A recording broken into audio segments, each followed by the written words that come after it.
Iya. Baik.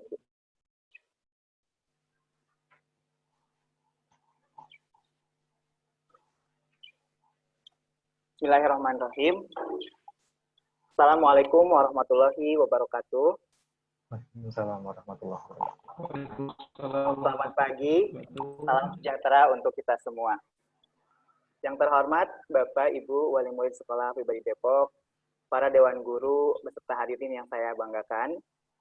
Puji syukur marilah kita panjatkan kepada Allah Subhanahu wa Ta'ala dan salawat serta salam semoga tetap tercurahkan kepada baginda Rasulullah Muhammad SAW. Baik, Ibu Bapak semuanya, apa kabar? Alhamdulillah, baik ya. Semoga ya Ibu Bapak semuanya selalu dalam keadaan sehat walafiat dan dalam lindungan Allah Subhanahu wa Ta'ala. Amin. Dan saya ucapkan terima kasih juga buat Ibu, Bapak, dan hadirin semua yang sudah menyempatkan hadir di seminar Parents hari ini dengan topik mengatasi kejenuhan home learning parent support.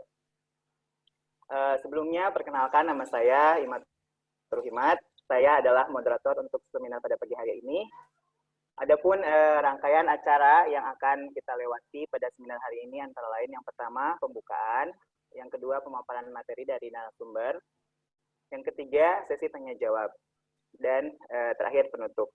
Untuk sesi tanya jawab, Ibu, Bapak, boleh menuliskan pertanyaannya di kolom chat. Nanti insya Allah saya bacakan pertanyaan Ibu, Bapak. Dan insya Allah langsung dijawab oleh narasumber. Baik Ibu, Bapak, acara yang pertama yaitu pembukaan. Untuk mempersingkat waktu, marilah kita membuka acara ini dengan mengucapkan basmalah bersama-sama. Bismillahirrahmanirrahim. Baik, Ibu Bapak, mengantisipasi penyebaran wabah corona COVID-19, Kementerian Pendidikan dan Kebudayaan mengimbau setiap institusi pendidikan di Indonesia untuk mengarahkan peserta didik di belajar di rumah. Nah, adapun materi pelajaran dapat diberikan dari jarak jauh melalui berbagai cara baik dalam jaringan atau online maupun luar jaringan. Bagi beberapa sekolah, pembelajaran jarak jauh ternyata memberikan banyak manfaat. Ya, salah satunya Pribadi Depok sudah berjalan berkisar 6-7 minggu ya untuk PJJ ini. Manfaatnya banyak sekali, yaitu salah satunya kemampuan penguasaan teknologi, baik untuk para peserta didik maupun guru yang memberi materi pelajaran. Nah, namun terdapat juga beberapa kendala seperti proses penyampaian materi dalam ruang dan waktu yang relatif lebih terbatas, sehingga berpotensi menimbulkan kejenuhan pada peserta didik saat melakukan pembelajaran dari rumah. Nah, untuk menghindari kejenuhan yang dialami peserta didik pada saat home learning ini, apa saja sih yang bisa dilakukan? Nah, pada kesempatan hari ini, pertanyaan tersebut akan dibahas tuntas oleh narasumber kita yang sangat luar biasa. Ada istilah tak kenal maka tak sayang. Nah, untuk mengenal lebih jauh narasumber kita pada pagi hari ini, izinkan saya untuk membacakan profil beliau. Oke, narasumber pada pagi hari ini, beliau adalah Bapak Yubaidi Seron, MPD. Ya, beliau berdomisili di Pamulang Timur, Kota Tangerang Selatan, Banten, Indonesia. Betul, loh, Pak? Betul, betul. Pendidikan yang telah beliau selesaikan yaitu studi pasca sarjana di Universitas Negeri Jakarta. Beliau juga sudah menyelesaikan magister pendidikan dan juga sarjana pendidikannya di Universitas Negeri Semarang. Beliau juga mendapatkan berbagai penghargaan, antara lain penerima beasiswa Kemenag untuk PhD dari Kementerian Agama 2019, penghargaan lulusan terbaik Magister Pendidikan di Universitas Negeri Jakarta pada tahun 2015, penerima beasiswa BPPDN dari Kementerian Pendidikan Indonesia 2013, penghargaan terbaik lulusan sarjana pendidikan di Fakultas Pendidikan Universitas Negeri Semarang pada tahun 2012. Pengalaman kerja akademik, beliau berpengalaman sebagai guru di Sekolah Dasar Pakintelan, Kota Semarang pada tahun 2011. Beliau juga pernah aktif sebagai reviewer di Al-Atfal, Jurnal Pendidikan Anak usia dini ya di beberapa universitas, antara lain Universitas Islam Negeri Raden Intan Lampung, Universitas Islam Negeri Raden Fatah Palembang, Universitas Islam Negeri Sunan Kalijaga Yogyakarta, dan beliau juga berpengalaman sebagai editor di Jurnal Pendidikan Anak Usia Dini UIN Syarif Hidayatullah Jakarta, dan juga Universitas Negeri Jakarta pada tahun 2014.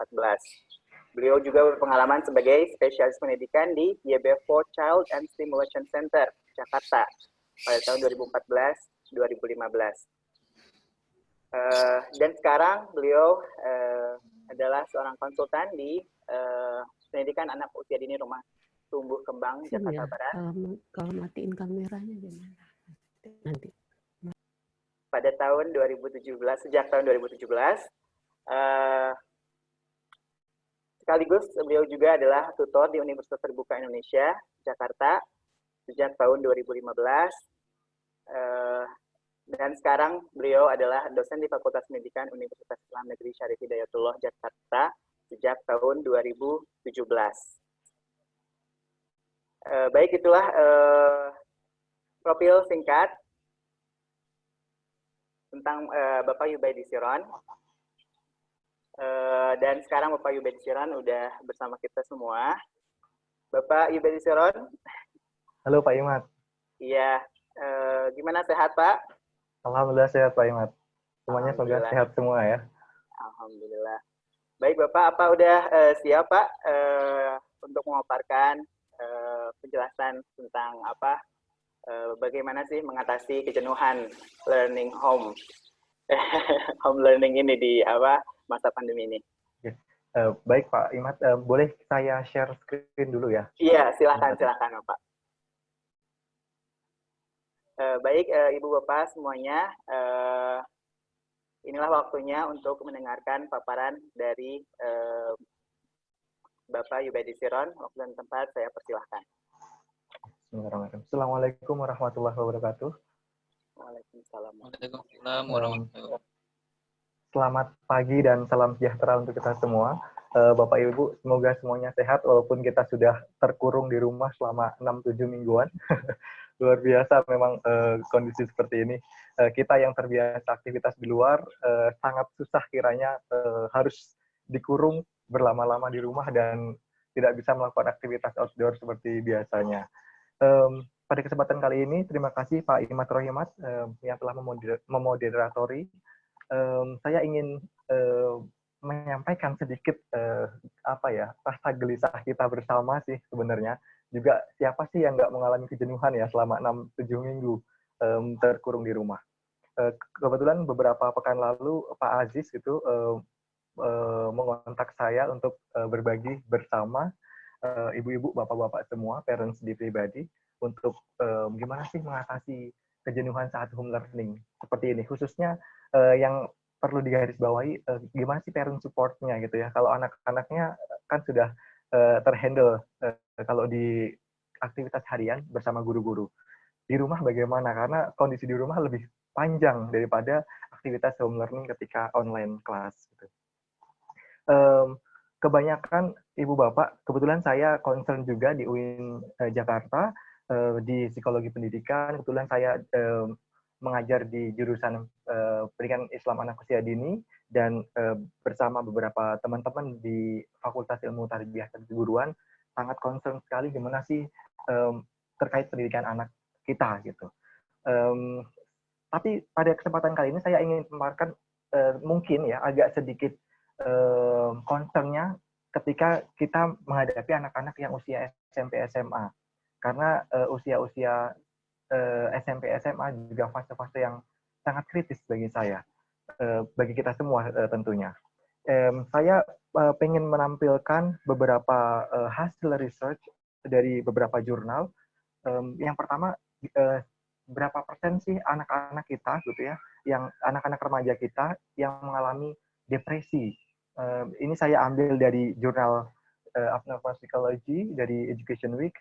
Tapi ini data bukan data kita, Bapak Ibu, karena saya mencari data Indonesia itu susah sekali di beberapa jurnal-jurnal yang terpercaya. Kebanyakan mungkin nanti ini akan American centris dan artian masalah-masalah di Amerika bagaimana sih gitu.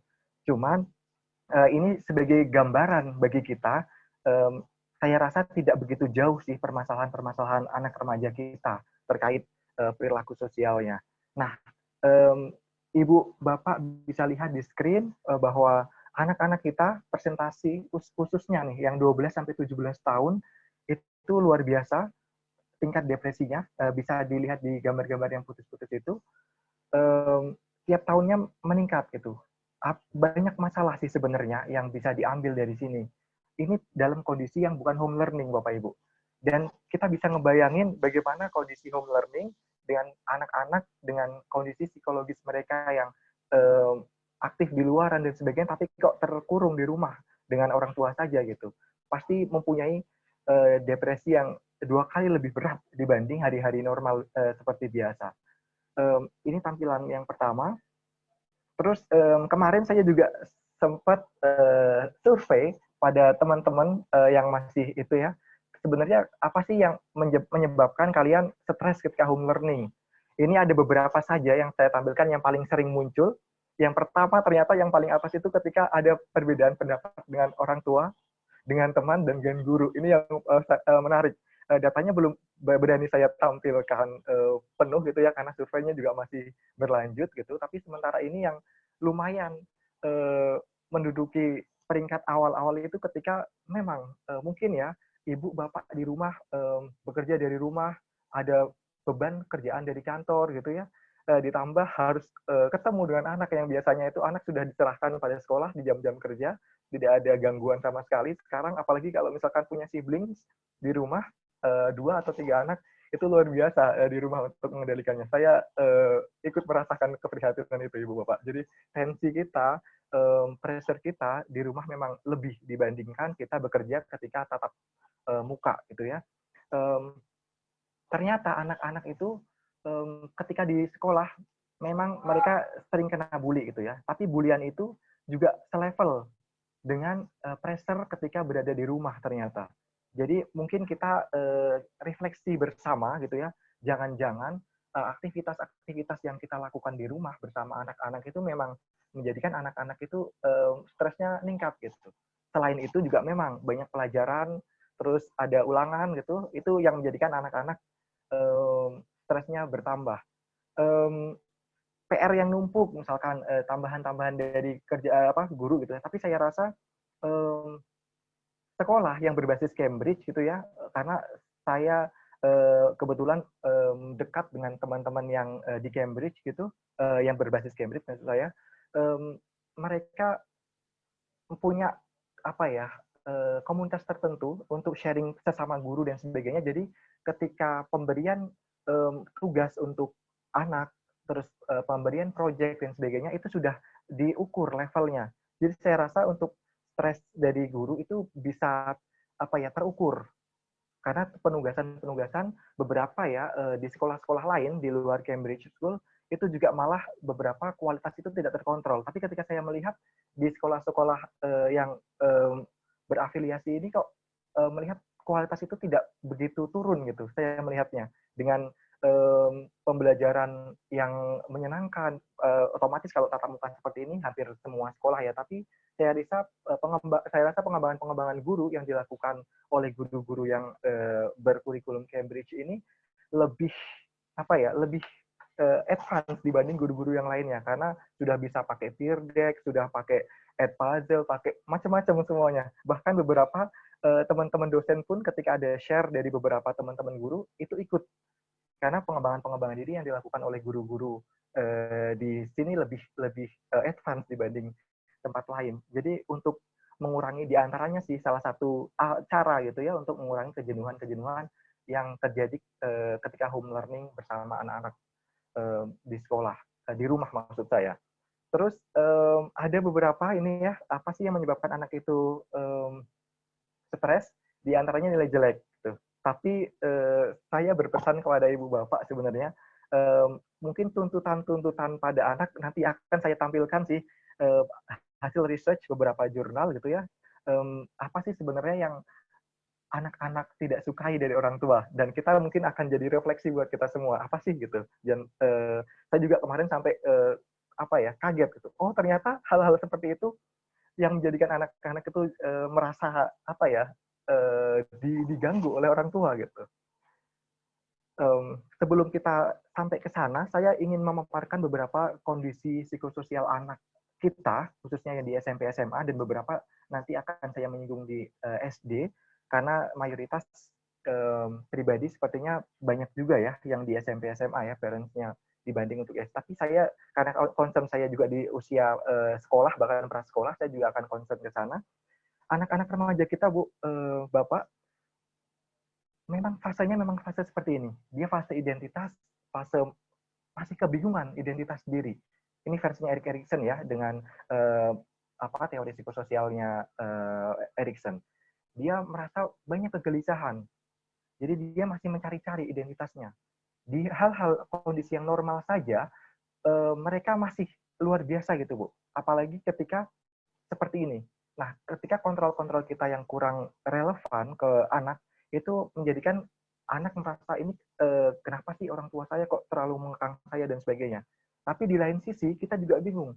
Ketika kita tidak ada kontrol, akan terjadi hal-hal yang luar biasa di luar dugaan pada anak-anak remaja kita. Nanti saya akan menampilkan hal-hal yang luar biasa yang terjadi di anak kita juga, berdasarkan survei juga yang ada di luaran. Terus yang kedua, kondisi anak-anak kita gitu, bagian besar anak-anak usia seperti itu dalam hatinya berkecamuk beberapa pertentangan yang terjadi antara dirinya sebenarnya dan berimbas pada dirinya dengan orang lain. Dirinya itu misalkan anak-anak usia kelas 11 atau kelas 10, dia pengen saya nanti akan masuk ke kampus ini, saya harus seperti ini, tapi di lain sisi dia juga mempunyai pertentangan dengan teman sebayanya dan orang tuanya. Jadi pertentangan-pertentangan itu luar biasa berkecamuk di anak-anak. Di lain sisi dia pengen menjadi anak remaja pada umumnya, yang pengen merasakan kebebasan, dia juga pengen ngeraih prestasi, apalagi mungkin ada lumayan intervensi ya dari orang tua, itu juga kecamuk pertentangan itu terjadi pada anak, dan itu berakibat pada stres anak. Jadi pertentangan-pertentangan ini sebenarnya wajar, jadi kita nggak perlu terlalu khawatir juga ketika anak kita mungkin secara emosional kok mulai berubah gitu ya. Jadi fase-fase anak remaja memang mempunyai tahapan-tahapan yang sangat kalau orang pada umumnya bilang tuh masih labil sekali. Berikutnya, fase-fase kalau ibu bapak di rumah kok remaja kita terlihat kok sering mengelamun ya gitu, sering ngayal ya, kadang omongannya kok agak ngelantur gitu ya. Apalagi mungkin kalau gap kita agak jauh dengan usia-usia dia, apa sih yang sedang tren di dia, biasanya kita merasa anak kita aneh gitu. Padahal memang kita kalau lumayan jeli sedikit ibu bapak, karena sekarang mudah sekali untuk melihat tren yang sedang in di luaran sana, khususnya di anak remaja. Kita kalau saya suka sekali, kebetulan saya selalu menguntit gitu ya, stalking semua Instagram mahasiswa saya, karena saya khawatir mahasiswa saya masih semester 2 sama usia-usia anak SMA yang kadang luar biasa tidak terkontrol. Dia melakukan aktivitas apapun, dia melakukan kegiatan yang tidak terkontrol oleh orang tua, karena mereka mungkin ibu bapak masih beruntung gitu ya, anak-anak kalau yang boarding gitu beneran terkontrol oleh guru dan sebagainya, terus kalau di rumah juga terkontrol oleh ayah ibu. Tapi ketika fase di perkuliahan, bagaimana sih anak itu di luaran sebebas apa gitu, dan itu menjadikan menghantui kita semua sebenarnya. Ketika anak-anak di usia yang masih labil, masih mencari identitas, masih krisis identitasnya, dia mencari pola-polanya, dan dia masih punya pikiran yang kemana-mana gitu ya, dan tidak bisa ngontrol. Bahkan emosionalnya, neuroscience bilang perkembangan otak mulai kontrol dewasa itu usia antara 17 sampai 20. Bahkan rata-rata itu bilangnya kisaran 20-an gitu. Itu artinya masa remaja di bawah 17 itu memang tidak bisa terkontrol untuk secara emosi, secara perilaku sosial dan sebagainya. Itulah kenapa kemarin-kemarin mungkin Ibu tahu yang viral di YouTube, ada YouTubers tertentu yang untuk mencari viewers, dia bagi-bagi sembako atau apa gitu ya, semacam gift gitu, tapi ternyata dalamnya sampah gitu ya, akhirnya tertangkap dan sebagainya. Itu karena memang fase-fasenya anak-anak mencari challenge seperti itu.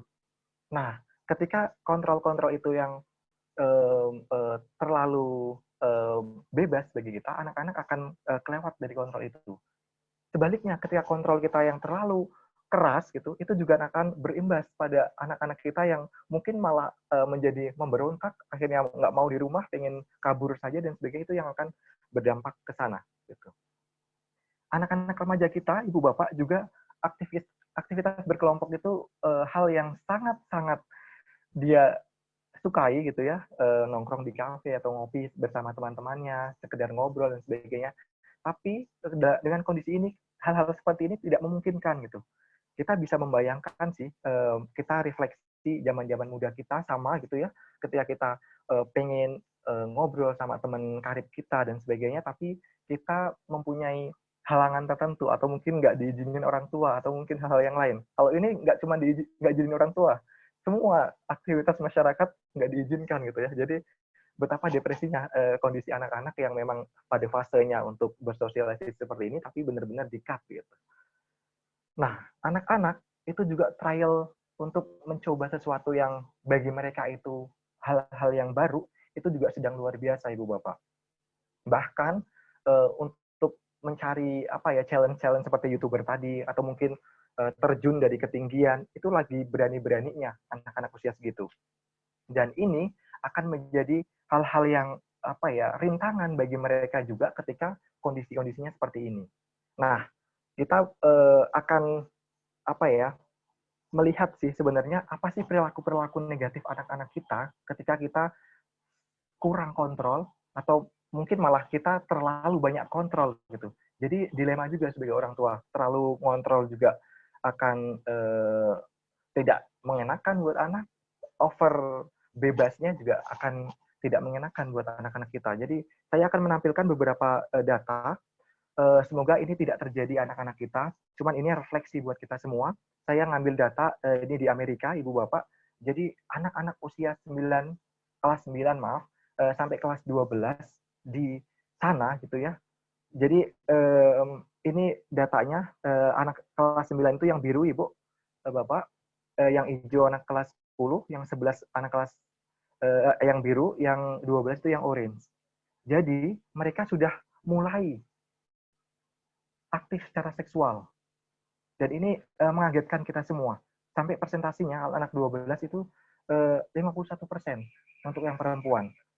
Saya mungkin yang total saja ya, lebih lebih adil sepertinya gitu ya. Secara total 49% anak kelas 12 sudah mulai aktivitas seksual. Di antaranya apa? Mulai dari kissing, mohon maaf agak sedikit mungkin agak vulgar nanti ke depannya, necking juga sampai intercourse. Jadi intercourse biasanya tuh yang level yang paling tinggi sampai melakukan hal yang itu gitu. Tapi beberapa anak-anak sudah mulai ke situ, ke kissing gitu. Dan itu menyedihkan untuk anak-anak usia segitu, karena mereka memang fase-fase yang memang ingin melakukan sesuatu yang menantang bagi dia, sesuatu hal yang baru, dibarengi dengan kondisi kematangan secara fisik dia. Nah, saya sebenarnya ingin ya untuk refleksi kita semua bareng-bareng, sebaiknya anak-anak yang kita, anak-anak usia SD malah sebenarnya, SD di kelas akhir, yang mulai kira-kira kok usianya menjelang pubertas, tolong Ibu Bapak, kita semua bersama gitu ya, pendidikan seksual gitu ya, itu yang memberikan informasi pertama itu dari kita, jangan dari orang lain, apalagi temannya. Itu akan saya agak merinding gitu ya, agak ketakutan gitu ketika kita tidak memberikan informasi itu pada anak-anak. Di antaranya apa?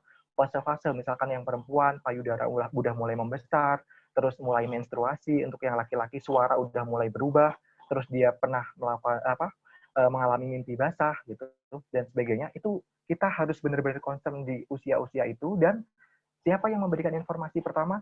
Orang tua atau guru yang pasti. Karena kalau dia sampai dapat informasi dari teman, itu yang saya bikin deg-degan. Karena informasi dari teman itu tidak valid. Artinya mereka akan mencari di sumber lain. Apalagi sekarang ketika mencari, searching di sumber yang bebas gitu ya, yang muncul macam-macam. Dan anak-anak usia segitu belum bisa memfilter mana yang benar, mana yang enggak, mana yang mitos, mana yang fakta. Tapi ketika orang tua memberikan, misalkan ketika nanti kamu sudah mulai mimpi gitu ya, mimpi sesuatu dan sebagainya, ayah misalkan yang lebih dekat gitu ya, kamu merasakan sesuatu yang seperti ini dijelaskan oleh ayah. Bahkan sampai misalkan kondisi secara morfologis, bentuk cairan itu dan sebagainya, ayah yang menjelaskan. Atau misalkan untuk yang perempuan, ya memang kondisinya ketika mulai membesar itu akan ada rasa bengkak dan sedikit sakit, itu hal yang wajar dan sebagainya. Itu anak biar tidak paranoid juga dengan kondisi apa yang terjadi pada fisiknya. Ketika anak-anak juga mulai mungkin menstruasi, bahkan sampai misalkan untuk kriteria agama tertentu harus memakai ritual-ritual tertentu untuk membersihkannya gitu ya, harus memakai mandi wajib dan sebagainya. Dan hal-hal teknis lain, siapa yang mengajarkan? Yang pertama adalah orang tua. Karena biar apa? Anak biar tidak mencari sumber lain.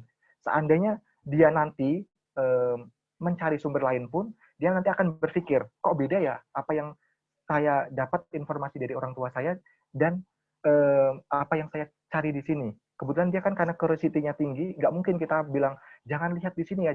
Kalau kita bilangnya jangan, dia malah akan tertarik untuk mencari itu, Ibu Bapak. Jadi sebaiknya memang kata-kata jangan, larangan, tidak, dan sebagainya itu memang dihindari, karena itu akan menjadikan anak-anak semakin curious untuk mencari info itu. Anak-anak remaja memang seperti itu.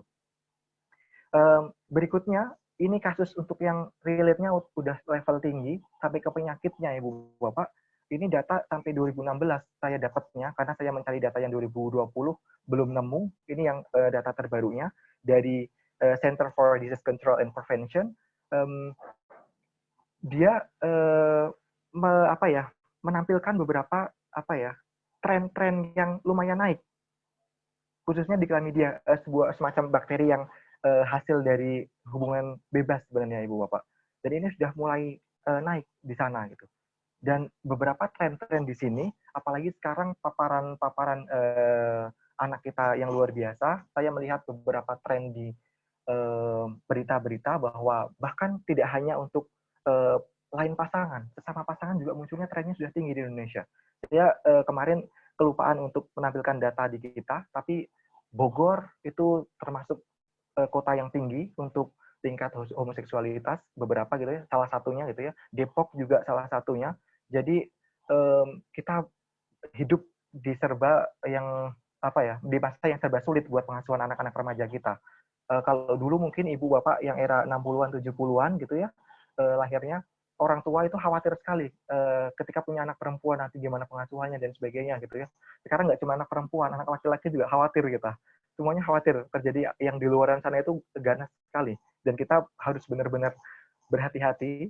Kita harus mengontrol anak-anak kita, tapi kontrol kita juga jangan terlalu over, karena melihat perkembangan anak kita yang seperti itu gitu ya, yang sedang fase-fase pencarian, fase-fase berpetualang, fase-fase pengen challenge yang baru gitu. Berikutnya, ini juga yang parah gitu ya, tapi semakin ke sini, semakin menurun. Ini dari tahun 70-an sampai 2011. Tapi ini kalau menurut saya, walaupun ini menurun, itu bukan kabar yang menggembirakan. Karena apa? Karena dia menggunakan kontrasepsi. Jadi, dia tetap melakukan aktivitas-aktivitas itu, tapi rate-nya menurun. Kalau tahun 70-an, itu memang tinggi, angka kehamilan, angka kelahiran, angka aborsi gitu ya, pada remaja, itu memang tinggi. Dan itu sedikit naik di tahun 90-an, 88-an gitu ya, tapi turun di sekarang. Tapi turunnya sekarang itu karena mereka sudah bisa mengontrol oleh aktivitas dari intervensi dari pemerintah untuk mengontrol terjadinya kehamilan dan sebagainya, memakai alat kontrasepsi. Jadi ini sebenarnya bukan data yang menggembirakan juga gitu ya. Tetap aja ya, kita tetap was-was dengan data-data seperti ini. Tapi alhamdulillah gitu Ibu Bapak, data-data itu baru saya ngambilnya di Amerika gitu, dan saya memang susah mengambil data di Indonesia, dan semoga saja itu tidak terjadi di kita gitu. Saya benar-benar ketakutan gitu apa jadinya gitu ketika remaja-remaja kita ke depan 10 tahun, 15 tahun ke depan akan seperti apa ketika mereka di usia-usia sekarang sudah melakukan seperti itu gitu. Apa jadinya bangsa ini nantinya ke depan. Nah, saya pengen memaparkan biar anak-anak biasanya melakukan kegiatan-kegiatan sosial yang negatif seperti itu karena apa sih Ibu Bapak? Karena kontrol kita yang over ketat gitu, itu bisa menjadikan dia lari dari rumah, kabur gitu ya. Kalau sobat ambiar gitu ya katanya minggat gitu katanya. Jadi anak-anak menjadi tidak kerasan di rumah. Nah, tugas kita sebenarnya gimana sih biar anak-anak kita, remaja kita khususnya lebih kerasan. Karena sebenarnya fase-fase dia yang pengen keluar rumah itu juga sebenarnya masih gamang. Karena apa? Ketika dia keluar dari rumah, dia juga bingung secara apa? Secara finansial. Dia secara kemandirian belum bisa untuk mencukupi kebutuhan hariannya. Di lain sisi, dia di rumah juga tidak kuat dengan kondisi-kondisi pressure dan sebagainya untuk di kasus-kasus tertentu. Cuman research longitudinal beberapa melaporkan bahwa anak-anak yang seperti itu biasanya terjadi pada keluarga yang middle lower income. Dalam artian tidak tertreatment dengan baik, dia mempunyai masalah konflik dengan orang tua dan mungkin siblings juga gitu ya, adik-adik dia gitu secara secara apa ya terus menerus akhirnya dia nggak kuat gitu. Nah, kita juga ketika kurang kontrol, sekali lagi saya bawahi, ya kurang kontrol akan terjadi aktivitas bebas yang seperti itu. Gitu. Jadi memang dilema kita semuanya. Nah, saya ini menampilkan juga hasil research dari jurnal ternama gitu. Ini salah satu masuk kuartil yang bagus, jurnal-jurnal yang sangat terpercaya. Ini research-nya dari Brian Barber gitu ya. Barber itu sudah pernah research di tahun 96-an, Bu. Jadi ini ada beberapa indikator, sekarang itu ada 8, dulu di tahun 96-an dia ada 15 indikator yang sekarang dia pangkas menjadi indikator-indikator esensial. Ini rilis di 2011 lalu, lumayan lama sebenarnya, tapi dibanding yang tahun 96-an, dia kita bisa identifikasi sebenarnya apa sih jeritan hati dari anak-anak remaja kita terhadap orang tua kita, gitu ya. Yang pertama, ketika orang tua gitu ya, kita ini sebagai orang tua bersama gitu, kita refleksi bersama, suka membuat anak itu down. Misalkan, kamu kok bodoh sih? Tuh, misalkan gitu ya, itu kasar sekali memang. Terus, kamu tuh nggak ada gunanya ya gitu. Dan kata-kata lain yang membuat mereka itu down, ibu bapak. Itu yang menjadikan anak-anak stresnya akan bertambah atau bisa menjadi level kebencian kepada parents itu akan naik. Jadi banyak kata-kata alternatif lain yang bisa kita ganti untuk menghindari apa ya label-label kepada anak kita. Ya kita tahu anak kita kurang gitu ya. Kita tahu anak kita mungkin teledor, anak kita susah diatur dan sebagainya dengan fase-fase yang sekarang ini, fase-fase remaja. Tapi ada beberapa kata-kata positif lain yang bisa kita gunakan. Yang kedua, memalukan anak-anak kita di depan publik. Misalkan di depan temannya, kebiasaan-kebiasaan negatif di rumah, ibu bapak lontarkan kepada teman-teman dia. Itu merupakan bencana bagi anak-anak remaja sebenarnya. Walaupun mungkin kita sebenarnya kayak bercandaan gitu ya. Ya, misalkan nih, si A itu sukanya ngupil kalau di sini gitu kan. Walaupun kata ngupil ketika didengarkan di teman-temannya, itu merupakan sebuah bencana yang akhirnya bagi anak-anak ya, itu sebagai bahan bulian buat teman-teman mereka nanti ketika di sekolah dan sebagainya. Berikutnya, kadang orang tua itu tidak menganggap atau respect pada anak gitu ya, membiarkan dia tidak kita ajak bicara bersama gitu orang tua, jadi membiarkan ya udah gitu, dia datang dari sekolah ya udah biarin gitu. Jadi kekuatan pengasuhan positif ibu bapak kepada anak kita, ajak kita komunikasi dan sebagainya, itu akan menjadikan anak-anak itu lebih terbuka dengan kita. Bahkan mungkin kalau ibu-ibu yang masih usia 30-an, 40-an dan mempunyai anak usia SMP gitu ya, 40-an lah ya, itu biasanya anak SMP itu akan menjadikan partner bagi mamahnya, itu kayak teman sebayanya gitu loh. Jadi apa yang dia lakukan, misalkan, mah saya sedang apa ya dalam tanda kutip ya naksir dengan teman ini gitu, teman saya di sini. Kalau orang tuanya nggak terbuka komunikasinya, dia nggak berani ngomong dengan orang tua, dan itu akan menjadikan anak-anak main apa ya kong kali kong dengan main di luaran sana gitu. Nggak menjadikan anak-anak itu open kepada mamahnya. Kalau mamahnya usia 40-an, mamahnya gaul gitu ya, emang kenapa gitu. Mama juga dulu sama sih gitu. Nah, ibu ketika satu frekuensi dengan anak, anak akan kebuka gitu. Anak akan memberikan informasi kenapa kok dia suka dengan itu, gaya hidup. Dan ketika ada hal-hal yang negatif, ibu udah tahu ngedetek, oh anak saya itu bahaya nih, sudah mau ke tahap ini nih gitu. Jadi kalau cuma sekedar dia fasenya sudah mulai menyukai lawan jenis, ya memang di fase-fase remaja memang sudah mulai muncul itu, tapi gimana kita bisa mengontrolnya? Mengontrol sampai jangan sampai misalkan bisa ketemuan secara fisik gitu. Kalau misal ketemuan berarti dalam kondisi misalkan masa banyak gitu ya. Dalam artian misalkan ada seminar sekolah atau mungkin kegiatan aktivitas sekolah bareng, ada proyek yang lain dan sebagainya. Tapi ketika anak-anak kita ya, khususnya orang tua yang lebih close dan tidak terbuka komunikasinya, dia akan mencari tempat lain. Dan sedihnya ketika teman curhatnya adalah teman-teman sebayanya. Dan ini tidak sedikit anak-anak curhat pada teman-teman seumuran. Padahal anak-anak seumuran itu juga beresiko. Sangat beresiko karena informasinya sangat bahaya. Akan lebih baik ketika mereka curhatnya kepada mamahnya atau ayahnya malah. Dan banyak sekali anak-anak itu malah bisa jadi ya dekat dengan ayahnya. Apalagi tren-tren sekarang, ibu bapak, saya tren yang positif dan saya bahagia. Parent involvement, khususnya di father involvement ya, keterlibatan ayah dalam pengasuhan di tren-tren era tahun 2000-an itu naiknya luar biasa. Tidak tahu apa penyebabnya, mungkin gara-gara ayah milenial gitu ya, dia terpapar sosial media dan sebagainya, yang suka dengan pengasuhan-pengasuhan, jadi ke attachment, kelekatan orang tua dengan ayah, gitu. Maaf, orang tua maksudnya ayah dengan anaknya itu lebih tinggi dibanding era-era 80-an ke sana.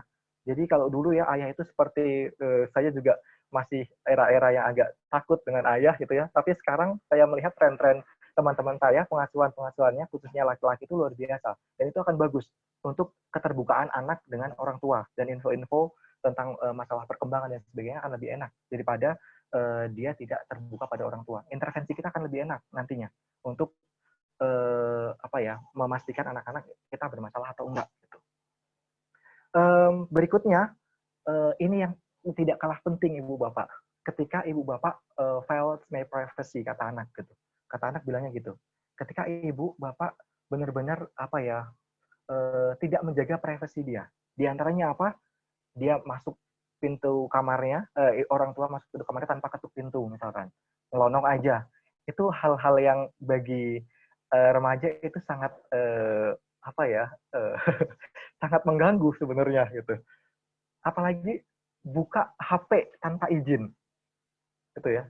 Udah di password, ternyata mamahnya lebih pintar tahu passwordnya gitu ya. Akhirnya buka pas tidur dan ketahuan anaknya, itu akan jadi bahaya Ibu Bapak. Bisa jadi anak tidak trust dengan orang tua untuk menceritakan apapun karena orang tua saya nguntitnya kebablasan gitu. Jadi kita enjoy saja seperti teman gitu ya. Tapi kalau kita sampai nguntitnya sampai ke buka HP, kita boleh kok buka HP anak kita atas izin mereka. Gitu. Tapi ketika HP memang kondisi tidak diizinkan, ya tunggu dulu gitu. Kita mencari momen-momen berikutnya. Gitu. Karena privasi anak remaja itu pengennya benar-benar dijaga. Bahkan misalkan nyelonong ke kamar seperti tadi, itu pun sangat mengganggu bagi anak-anak. Berikutnya ada ini yang sebenarnya agak sensitif saya berikan kepada orang tua. Orang tua biasanya ya mempunyai ekspektasi yang luar biasa kepada anak-anak kita. Apalagi kita misalkan memasukkan anak kita ke sekolah yang bagus, berharap anak kita masuk ke tim olimpiade atau mungkin nanti akan mempunyai prestasi yang cemerlang dan sebagainya gitu ya. Itu saya agak sedikit berhati-hati dan sedih sih sebenarnya melihat kondisi-kondisi teman-teman. Kalau memang dia mempunyai bakat di bidang itu sebuah anugerah bagi kita dikaruniai anak yang seperti itu gitu ya Bu ya. Tapi kalau seandainya siapa sih yang mau gitu ya dikasih yang luar biasa dalam tanda kutip yang luar biasa di negatif gitu ya. Semua orang tua saya rasa tidak ada yang mau gitu. Tapi itu kan sebuah anugerah juga yang Tuhan kasih ke kita gitu. Artinya ya ibu harus menerima dengan kondisi apapun kondisi anak kita. Nah, ekspektasi yang berlebihan, misalkan anak saya harus prestasi ini, dan sebagainya, itu akan meningkatkan stres anak dari orang tua. Tapi beda ketika anak-anak yang memang mempunyai motivasi berprestasi yang tinggi. Nah, motivasi dari orang tua itu sekedarnya dengan tidak ada tuntutan. Karena saya banyak dapat cerita, ada anak-anak yang hari Senin les apa, hari Selasa les apa, besok les piano, besok les renang. Oh, luar biasa. Saya aja yang mendengarkan stres gitu, Ibu Bapak. Apalagi yang melakukan gitu ya. Saya kadang salut, ini anak kok bisa gitu ya, bisa les-les seperti itu. Saya sendiri, saya tidak bisa gitu. Untuk multi talent seperti itu. Kita mungkin berkiblat pada beberapa pendapat para ahli gitu ya. Gardner misalkan bahwa anak itu mempunyai kecerdasan masing-masing yang nggak bisa disamakan dengan teman-teman yang lain. Atau mungkin anak-anak kita mempunyai kecerdasan yang berbeda dengan anak yang satu. Artinya dalam artian, oh dia memang bagus di kognitifnya gitu ya. Logical intelligence-nya bagus gitu.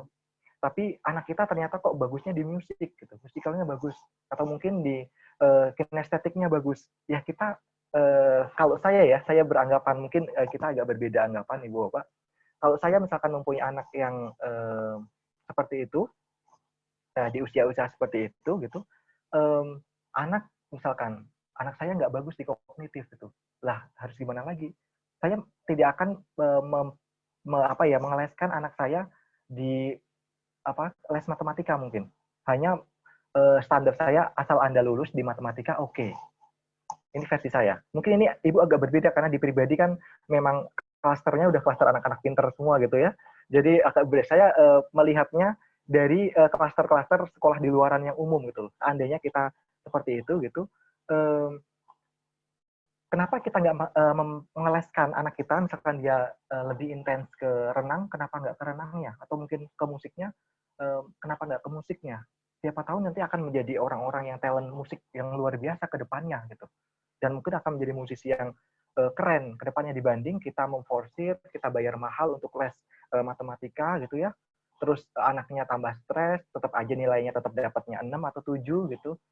Ya sudah, kalau udah dapat 7 itu sebagai KKM lulus, udah memang kalau dia memang nggak kuat gitu ya di situ, ya kita assessment, identifikasi. Anak kita bakatnya di mana?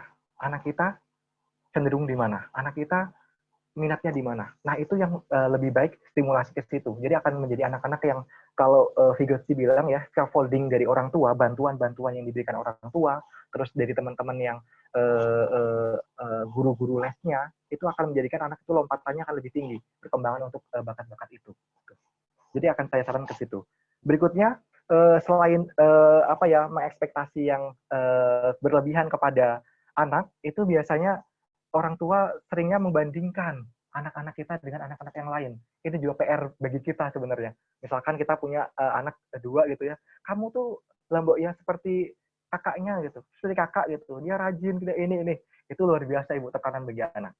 Itu luar biasa, jelepnya itu di sini, sakitnya itu di sini benar. Kayak ditusuk-tusuk gitu ya hatinya gitu. Ketika orang tua memang lebih suka membandingkan anak-anak yang satunya dengan yang lainnya. Apalagi guru juga sama. Kebetulan ada guru-guru juga yang ikut di sini.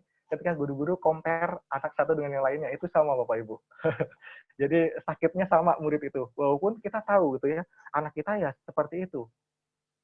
Tapi ketika kita compare gitu, walaupun sedikit itu sensitif sekali.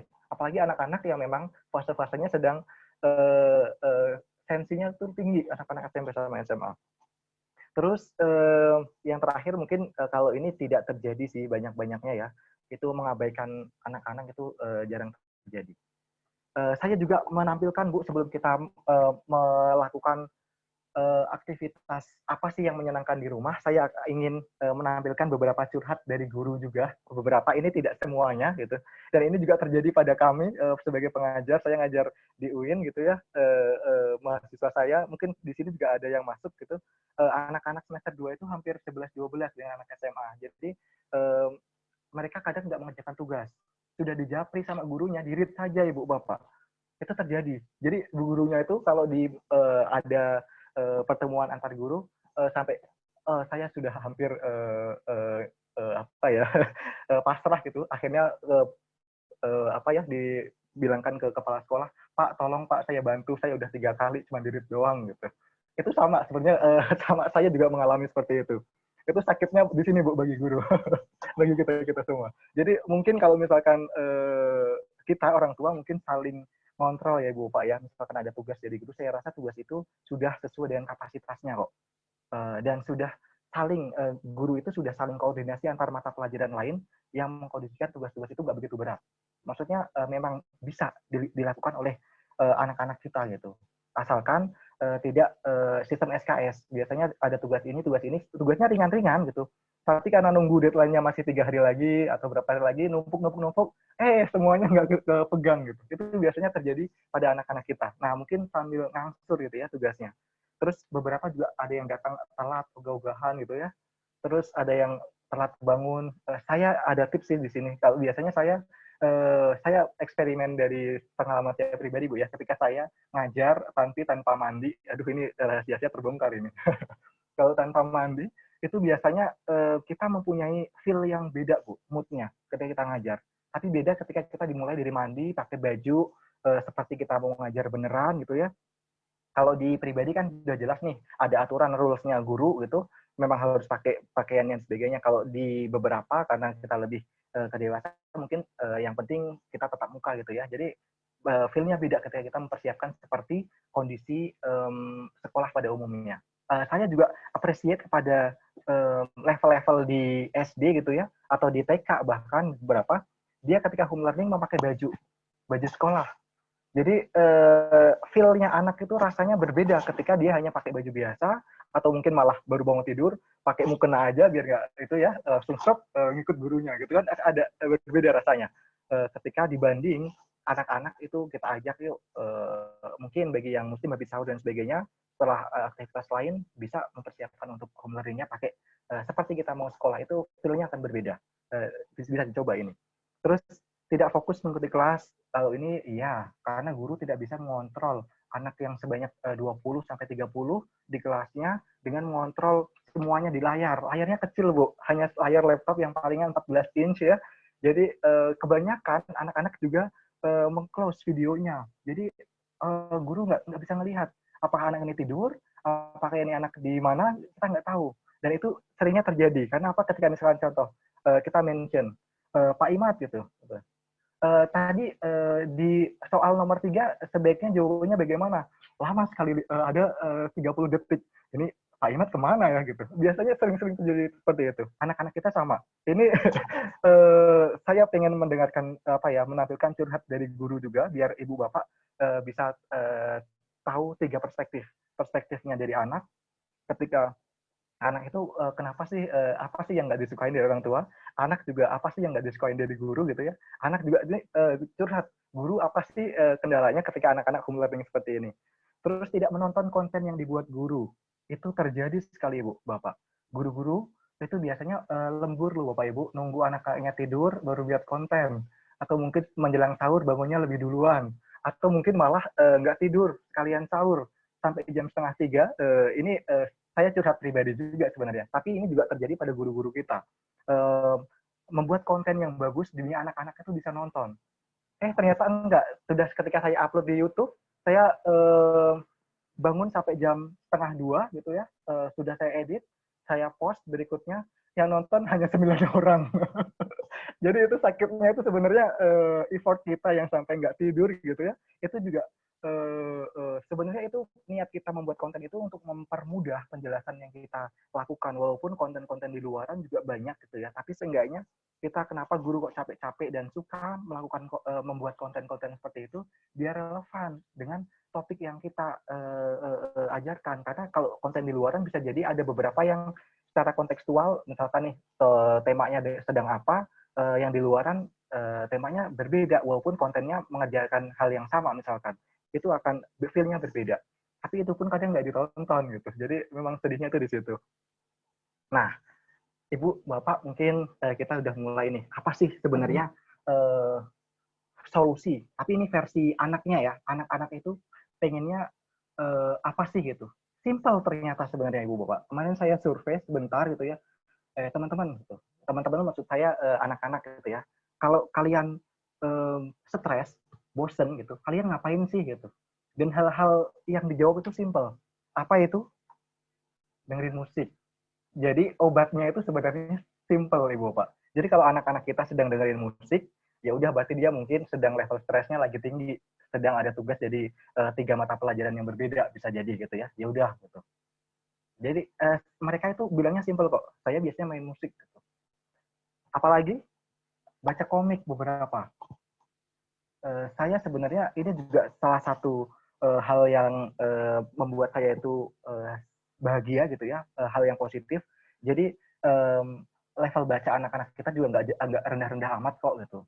Cuman ya sayangnya yang dibaca cuma komik, tapi nggak apa-apa. Itu untuk reduce stress gitu ya. Saya rasa nggak masalah gitu. Jadi memang hal-hal simpel sebenarnya yang mereka inginkan jadi anak-anak itu. Apalagi kira-kira Ibu Bapak yang diinginkan anak nge-game. Bener.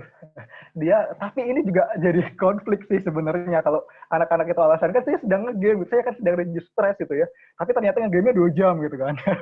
Untuk ngisi sampai buka puasa itu jadi sebenarnya juga hal-hal yang jadi PR buat kita gitu ya. Saya rasa ibu bapak sudah bisa mengontrol ini. Kalau saya ya, saya ngikutnya pakai American Pediatrics Journal gitu ya. Mereka memberikan batasan-batasan tertentu untuk anak-anak sesuai dengan usia. Kapan sih durasi screen time buat anak-anak kita gitu. Kalau anak-anak remaja mungkin di atas 4 jaman nggak masalah per hari gitu ya. Walaupun itu akan berdampak pada kesehatan mata dan sebagainya. Cuman kita lihat kontrolnya. Aktivitas screen time itu buat apa?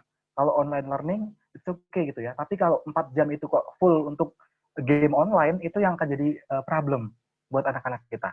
Ya mungkin kita akan membatasi game online maksimal 30 menit atau mungkin ya maksimal sekali 1 jam.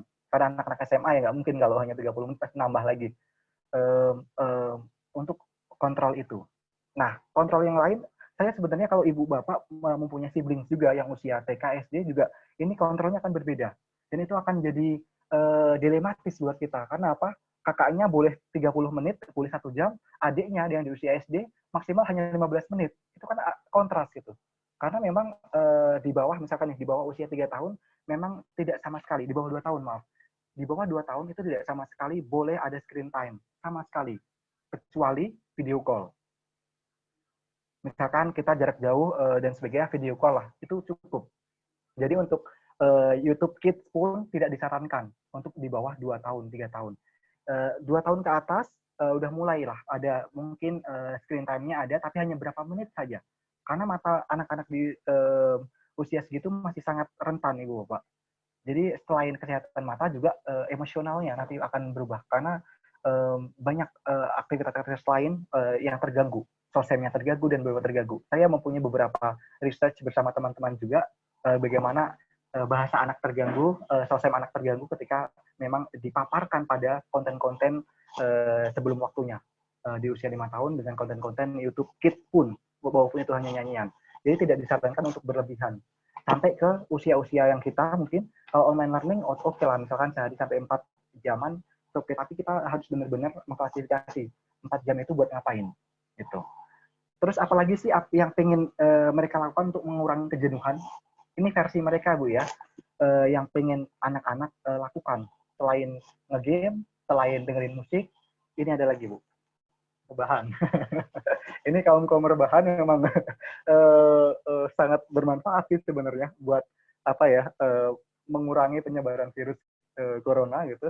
Tapi ini juga harus dikontrol, mirip-mirip dengan ngontrol game gitu ya. Kalau rebahannya seharian itu yang akan jadi problem buat anak-anak kita. Tapi sesekali kalau dia memang sedang rebahan, oke lah ya, kontrol, oke, nggak apa-apa gitu. Karena ya memang fase-fasenya anak-anak seperti itu udah dilarang nongkrong, dilarang ketemu teman, yang ngapain lagi, online learning udah selesai dan udah capek dan sebagainya ya, sekali melakukan hal-hal yang seperti ini. Nah, ini sebenarnya yang didamba-dambakan anak-anak kita, yang dan nggak kesampaian. Dia pengen apa sih jalan-jalan, Ibu Bapak semua. Jadi ke tempat baru, dan itu kan tidak mungkin kan untuk kondisi seperti ini. Ini yang jadi PR. Dan ini pengennya anak-anak itu seperti ini. Kemarin saya survei ke anak-anak, dia pengen jalan-jalan, Ibu Bapak. Ya, seenggaknya satu daerah tertentu gitulah ya. Kalau kita kan jalan-jalannya paling beli sayur gitu ya, karena stok sayur udah habis atau stok makanan udah habis gitu seminggu sekali gitu. Anak-anak ekspektasinya akan berbeda gitu. Dan ini yang jadi PR. Nah, karena anak-anak itu pengen jalan-jalan dan kita susah untuk memberikan fasilitas jalan-jalan itu ke anak-anak dengan kondisi yang seperti ini gitu. Aktivitas apa sih sebenarnya yang bisa kita change gitu buat anak-anak kita?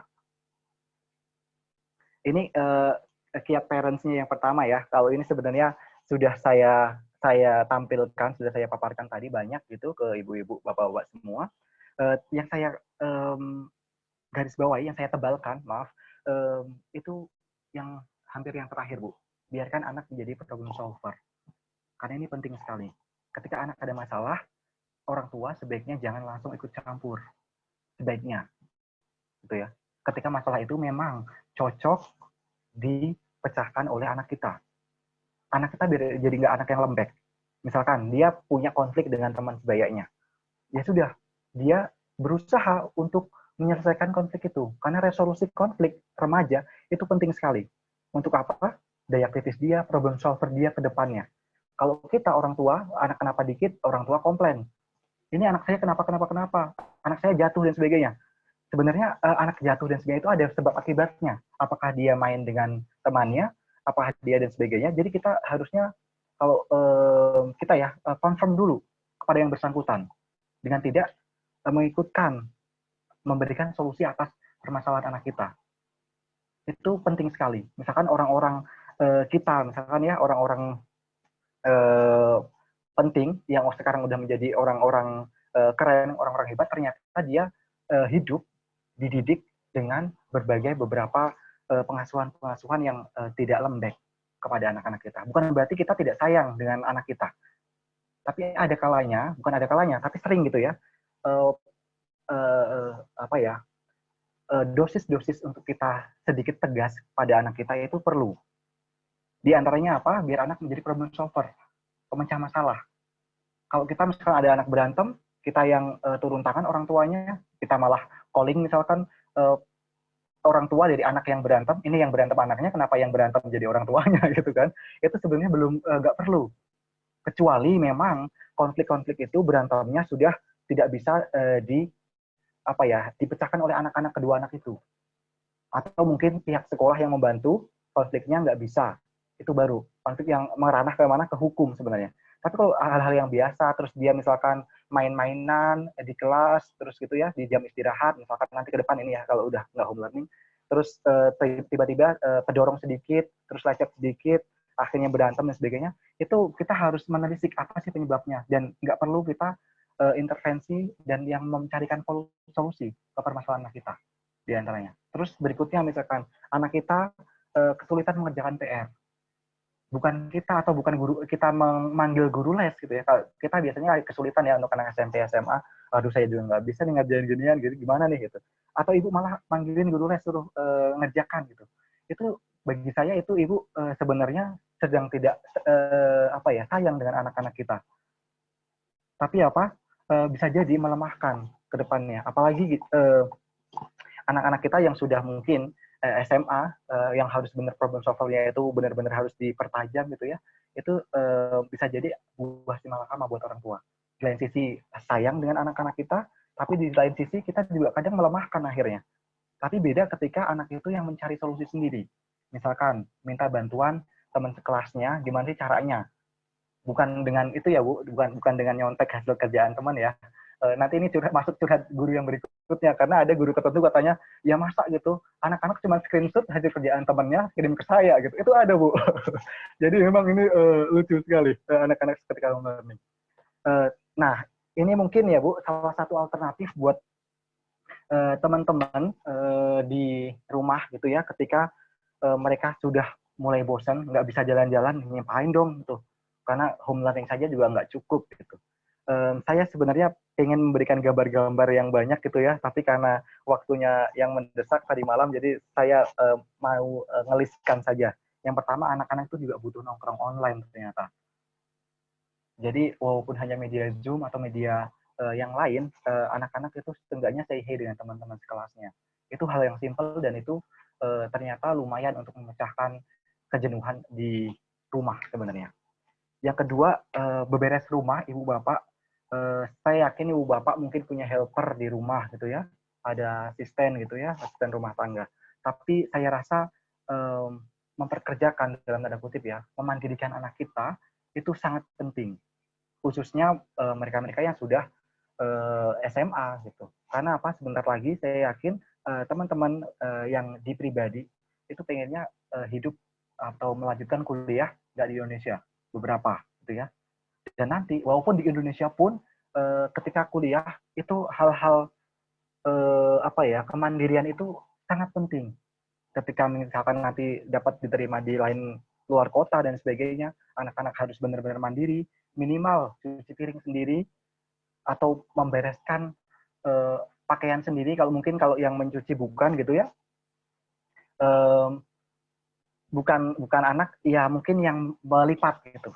Jadi beberapa hal-hal domestik itu tolong anak-anak juga dibiasakan, dan itu bisa mereduce stres buat anak-anak dengan kegiatan-kegiatan seperti itu.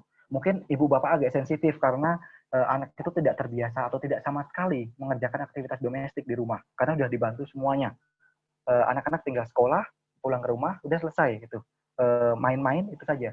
Tapi ada kalanya kita memang membiasakan, karena apalagi kalau mungkin ibu bapak nanti anaknya pengennya kuliah di luar yang lebih susah sekali mendatangkan helper gitu karena jarang untuk mendapatkan itu, dan harganya juga luar biasa fantastis untuk mendatangkan, juga seperti di Indonesia yang relatif bisa terjangkau gitu. Jadi kemandirian anak itu sangat penting sebenarnya di sini. Kita bukan keras ya, tapi memandirikan. Beda keras dengan tegas agak sedikit beda-beda sih, beda-beda tipis sebenarnya sih. Berikutnya, olahraga di rumah, banyak aktivitas, mungkin badminton di halaman rumah dan sebagainya, itu juga lumayan, apalagi anak-anak yang biasa di klub-klub olahraga di sekolah gitu ya, itu seperti dapat hukuman yang luar biasa gitu ya, nggak lihat lapangan, nggak megang bola atau nggak megang raket, itu sebuah hukuman yang berat bagi dia untuk 6-7 minggu nggak bisa pegang itu, atau nggak bisa ketemu temannya di lapangan. Nah, olahraga di rumah ini bisa jadi salah satu alternatif untuk memecahkan kejenuhan anak-anak di rumah. Yang berikutnya juga belajar masak, Ibu, Bapak. Jadi meskipun laki-laki, kita jangan bias gender ya Ibu Bapak ya, karena laki-laki itu ternyata kalau masak juga lebih enak loh. Saya nggak sedang memuji diri sendiri, tapi ini terbukti banyak gitu ya, chef-chef juga yang bagus-bagus juga beberapa laki-laki gitu. Dan skill masak itu penting buat anak-anak, terkait nanti khususnya anak kelas 12 gitu ya, yang sebentar lagi juga punya tantangan tersendiri ketika lulus, atau mungkin ya anak-anak SMA lah udah mulai skill minimal nyeplok telur, atau mungkin hal-hal yang lain yang simple. Apalagi biasanya kalau anak-anak interest gitu ya dimasak gitu, Ibu jangan gitu, anak-anak kita itu memang bakatnya di sana, bukan di bakat skolastik gitu. Nah, ini sebagai salah satu wadah sih sebenarnya. Jangan-jangan anak kita bakat di sana ya. Nah, mungkin kuliahnya nanti bukan di teknik, tapi malah di tata boga atau yang di lain gitu. Dan itu akan menjadi wadah, karena beberapa, saya juga sedikit curhat nih, mungkin ada lebih dari 15 menu baru selama home learning ini yang bisa kita buat, dan menu-menu baru yang sebelumnya belum kita buat, itu bisa kita trial. Apalagi sekarang tutorial di YouTube itu detail sekali untuk mencoba hal-hal baru, meskipun itu laki-laki, nggak ada salahnya untuk belajar masak. Atau mungkin belajar alat musik baru, atau mungkin anak-anak musik yang main gitarnya bagus dan sebagainya, biasanya dia akan kolaborasi musik online, Ibu Bapak. Dan dia seru, dan saya juga kadang nggak habis pikir gitu. Itu kok editannya bagus sekali ya, setelah saya telisik itu yang edit siapa? Saya sendiri Pak gitu. Dan itu luar biasa. Itu bakat-bakat yang kita nggak ketahui sebelum home learning ini. Dan itu sebagai salah satu amunisi buat kita, ternyata anak kita bakatnya di situ loh gitu. Editing videonya jangankan Pak guru-bu gurunya gitu ya, itu udah selevel sama desain grafisnya sekolah gitu, udah bagus-bagus gitu. Beberapa anak itu sudah sampai ke sana, karena anak-anak remaja luar biasa ketika udah intens di situ, itu bisa jadi nggak mau tidur hanya untuk editing video, biar karena itu aktualisasi diri dia. itu jati diri. Ketika videonya bagus, dapat likes dari teman-teman kelasnya, itu bangganya luar biasa bagi anak-anak. Nah, itu Ibu mungkin bisa, kalau anak-anak memang ke sana, cobalah nanti difasilitasi hal-hal yang seperti ini. Atau mungkin belajar bahasa baru di luar bahasa yang biasa gitu ya, mungkin bahasa Jepang, kalau di pribadi udah ada belum ya, Jepang atau sebagainya, Perancis mungkin, itu akan sedikit mengasah otak dari kejenuhan, tapi mungkin ini bukan alternatif yang utama sih, karena tidak semuanya mempunyai kecerdasan bahasa yang khusus gitu ya. Atau mungkin pelihara binatang baru, bagi yang suka sekali dengan binatang peliharaan, itu juga bisa di sini. Saya juga pengen menawarkan Ibu, ini yang salah satu lumayan penting kita ajarkan pada anak-anak kita, ilmu investasi. Saya nggak mau mengguruin karena banyak-banyak pengusaha di parents ini gitu ya. Tapi kalau ibu bapak yang pengusahanya ibu bapak saja, tapi tidak ditularkan ke anak-anak kita, nanti siapa dong yang melanjutkan gitu ya. Nah ini yang penting. Jadi financial literasi buat anak-anak kita itu juga penting. Seenggaknya ya yang simpel-simpel saja, manajemen keuangan pribadinya, terus hal-hal yang ngelis kebutuhan pribadinya dan sebagainya, itu penting di sini. Nah, finansial literasi buat anak-anak juga ibu bapak bisa sebenarnya ngasih challenge gitu ya, ketika kamu bisa ini, kamu bisa apa. Bahkan ada beberapa, saya juga kadang salut gitu ya, saya respect sekali sama orang tersebut gitu, karena beliau udah tajir, melintir gitu ya, tapi kenapa sih mengeduket anaknya menjadi anak-anak yang tahan banting gitu. Bahkan dia disuruh anaknya jualan yang menurut saya itu bukan level beliau gitu. Tapi itu memang ketika saya telisik, oh ternyata bapak itu sedang mengedukasi anaknya untuk menjadi pribadi yang tangguh gitu, pribadi yang kuat, pribadi yang bisa nanti meneruskan perjuangan-perjuangan orang tuanya malah, walaupun terkesan gitu ya, mungkin kalau orang-orang luar melihat kok kejam sekali dengan anak-anak, tapi kalau menurut saya itu bukan sebuah keras gitu ya, tapi sebuah pendidikan yang bagus buat anak-anak kita. Itu ibu bapak, tapi sebenarnya nggak cuma ini, apa saja saya akan nambahin lagi. Bisa juga nih kalau untuk anak-anak yang mungkin levelnya lebih sedikit lagi nih, anak SD mungkin atau anak PAUD, bisa project science, membuat harian pembersih di rumah gitu ya. Walaupun hal yang simpel-simpel seperti biasa yang ibu bisa lakukan di rumah juga sebenarnya. Terus bisa juga yoga, kalau ibu yang biasa yoga gitu ya, atau mungkin ibadah yang lain yang mirip untuk mencarikan ketenangan seperti yoga, itu juga bisa ibu lakukan, apalagi musimnya sekarang di bulan-bulan Ramadan, bagi ibu bapak yang menjalankan puasa itu akan lebih enak sebenarnya ya. Jadi sisi positif dari home learning ini diantaranya Ramadan kita lebih khusyuk sebenarnya, lebih tenang gitu ya, karena di rumah terus bisa lebih banyak yang kita lakukan sebenarnya di lain sisi gitu ya. Terus upgrade dan perbaiki mungkin bagi ibu-ibu yang muslim, bapak ibu bisa upgrade tartil bacaan kita gitu ya, biar lebih fasih, siapa tahu mau ngalahin suara-suara kiroah-kiroah di luar sana gitu ya. Jadi nanti kalau pas ngajarin anak-anak kita, wih mamah keren kali gitu ya. Suaranya fasih sekali, atau papa kok sekarang luar biasa gitu ya. Jadi ketika sholat tarawih, suratnya nggak surat itu aja gitu yang dibacakan gitu. Jadi banyak mungkin beberapa ada surat-surat tambahan gitu ya ketika sholat tarawih berjamaah di rumah. Saya juga bisa menawarkan ibu-ibu mungkin home farming, walaupun kita berada di lingkungan yang mungkin secara apa ya, lahan terbatas gitu ya, banyak kok home farming yang bisa kita lakukan. Ini biasanya kegiatan-kegiatan seperti ini mungkin kalau anak SMP SMA nggak begitu cocok ya. Jadi ini slide ini bisa untuk anak-anak yang level SD ke bawah gitu ya. Home farming itu seru juga buat anak-anak. Apalagi anak-anak bisa melihat apa ya, tanaman-tanaman yang kiranya seminggu itu bisa terlihat perkembangannya, atau dalam 2 minggu terlihat perkembangannya. Itu akan lebih excited bagi anak-anak. Terus menggambar mungkin ya, atau mengembangkan hobi.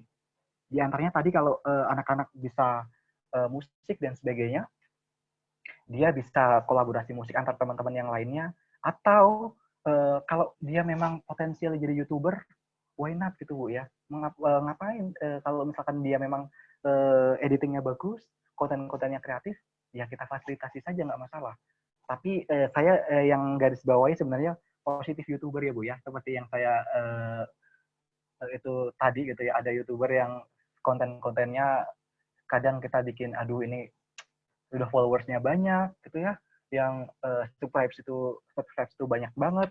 Ternyata konten-konten yang berikan ya maaf ya, sebenarnya agak kasar nih, konten-konten sampah gitu. Walaupun tadi memang beneran sampah yang dikasihkan gitu ya.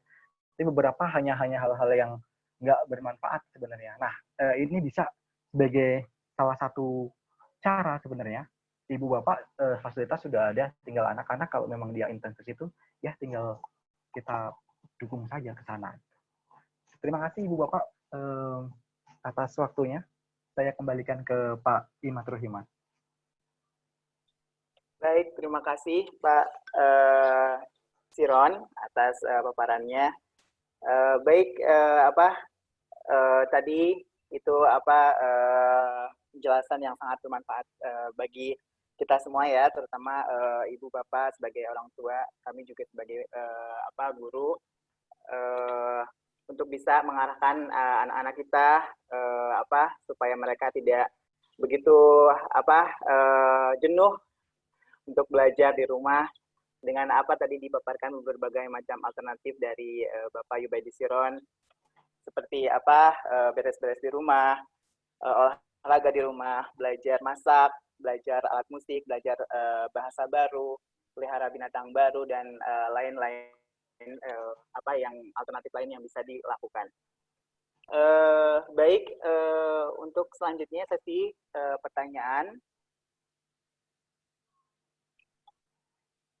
Silahkan Ibu Bapak yang mau bertanya.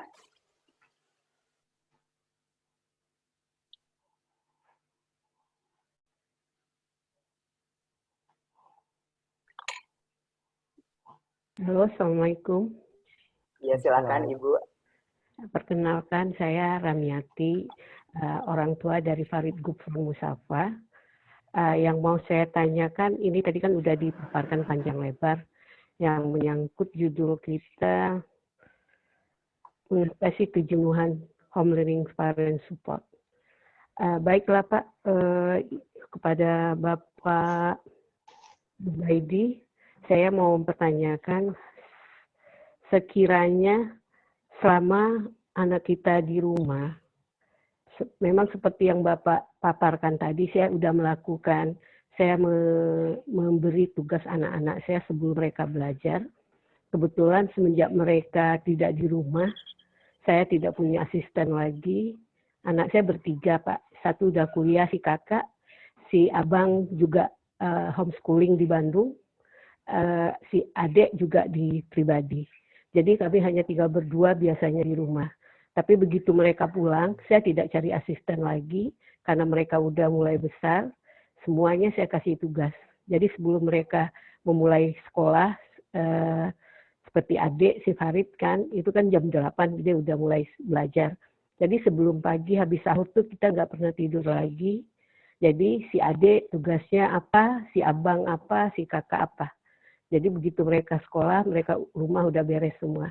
Jadi ya alhamdulillah ternyata apa yang saya lakukan sesuai dengan yang pemapar sajikan tadi gitu loh. Berarti alhamdulillah saya tidak salah ya Pak ya, mengedukasi tugas-tugas di rumah buat anak-anak gitu. Sepanjang itu tidak memberatkan mereka. Dan tujuan saya hanya satu, yaitu agar mereka nanti mandiri. Yang kedua, saya mau tanyakan gini Pak, memang agak rada susah yang menyangkut game. Begitu mereka selesai belajar, setelah sholat zuhur, wah udah mereka mulai lagi pegang gadget sampai sore. Saya bilang, boleh nak main game, tapi jangan sampai 4 jam, 3 jam. Buat tidur gitu loh. Kita kan nggak nyuruh mereka kegiatan lain. Mumpung puasa, tidurmu ama ibadah, saya bilang gitu. Jangan ntar malam nggak bisa ngaji, saya bilang gitu kan. Tapi alhamdulillah mereka tetap baca Al-Quran, walaupun nggak di malam hari, mereka bacanya habis subuh, karena mereka tidak tidur kan. Ya itu yang kedua. Yang ketiga, tujuan saya juga memasukkan boarding school mereka ke seperti yang tingkat SMA. Tujuan saya ketakutan itu tadi Pak, yang pergaulan mereka yang sudah tidak bisa kita awasi di jam sekolah, di jam les gitu loh. Kan nggak mungkin lagi SMA kita antar jemput sekolah. Pasti mereka juga kapan-kapan ingin pergi sendiri gitu. Ya alhamdulillah si abang yang nomor 2 itu kan saya boarding school juga di Bandung. Ya tapi memang mereka setelah boarding, setelah balik ke rumah memang mereka agak rada bingung juga. Yang biasa pagi sampai siang sekolah, sore mereka punya kegiatan, tapi di rumah kan udah ya sekedar olahraga, palingan mereka main sepeda, main musik gitu, kegiatan baru dia kan. Ya seperti yang Bapak tadi bilang, juga kita mungkin ada ternak yang baru, ya kemarin mereka bisa dibeliin burung gitu.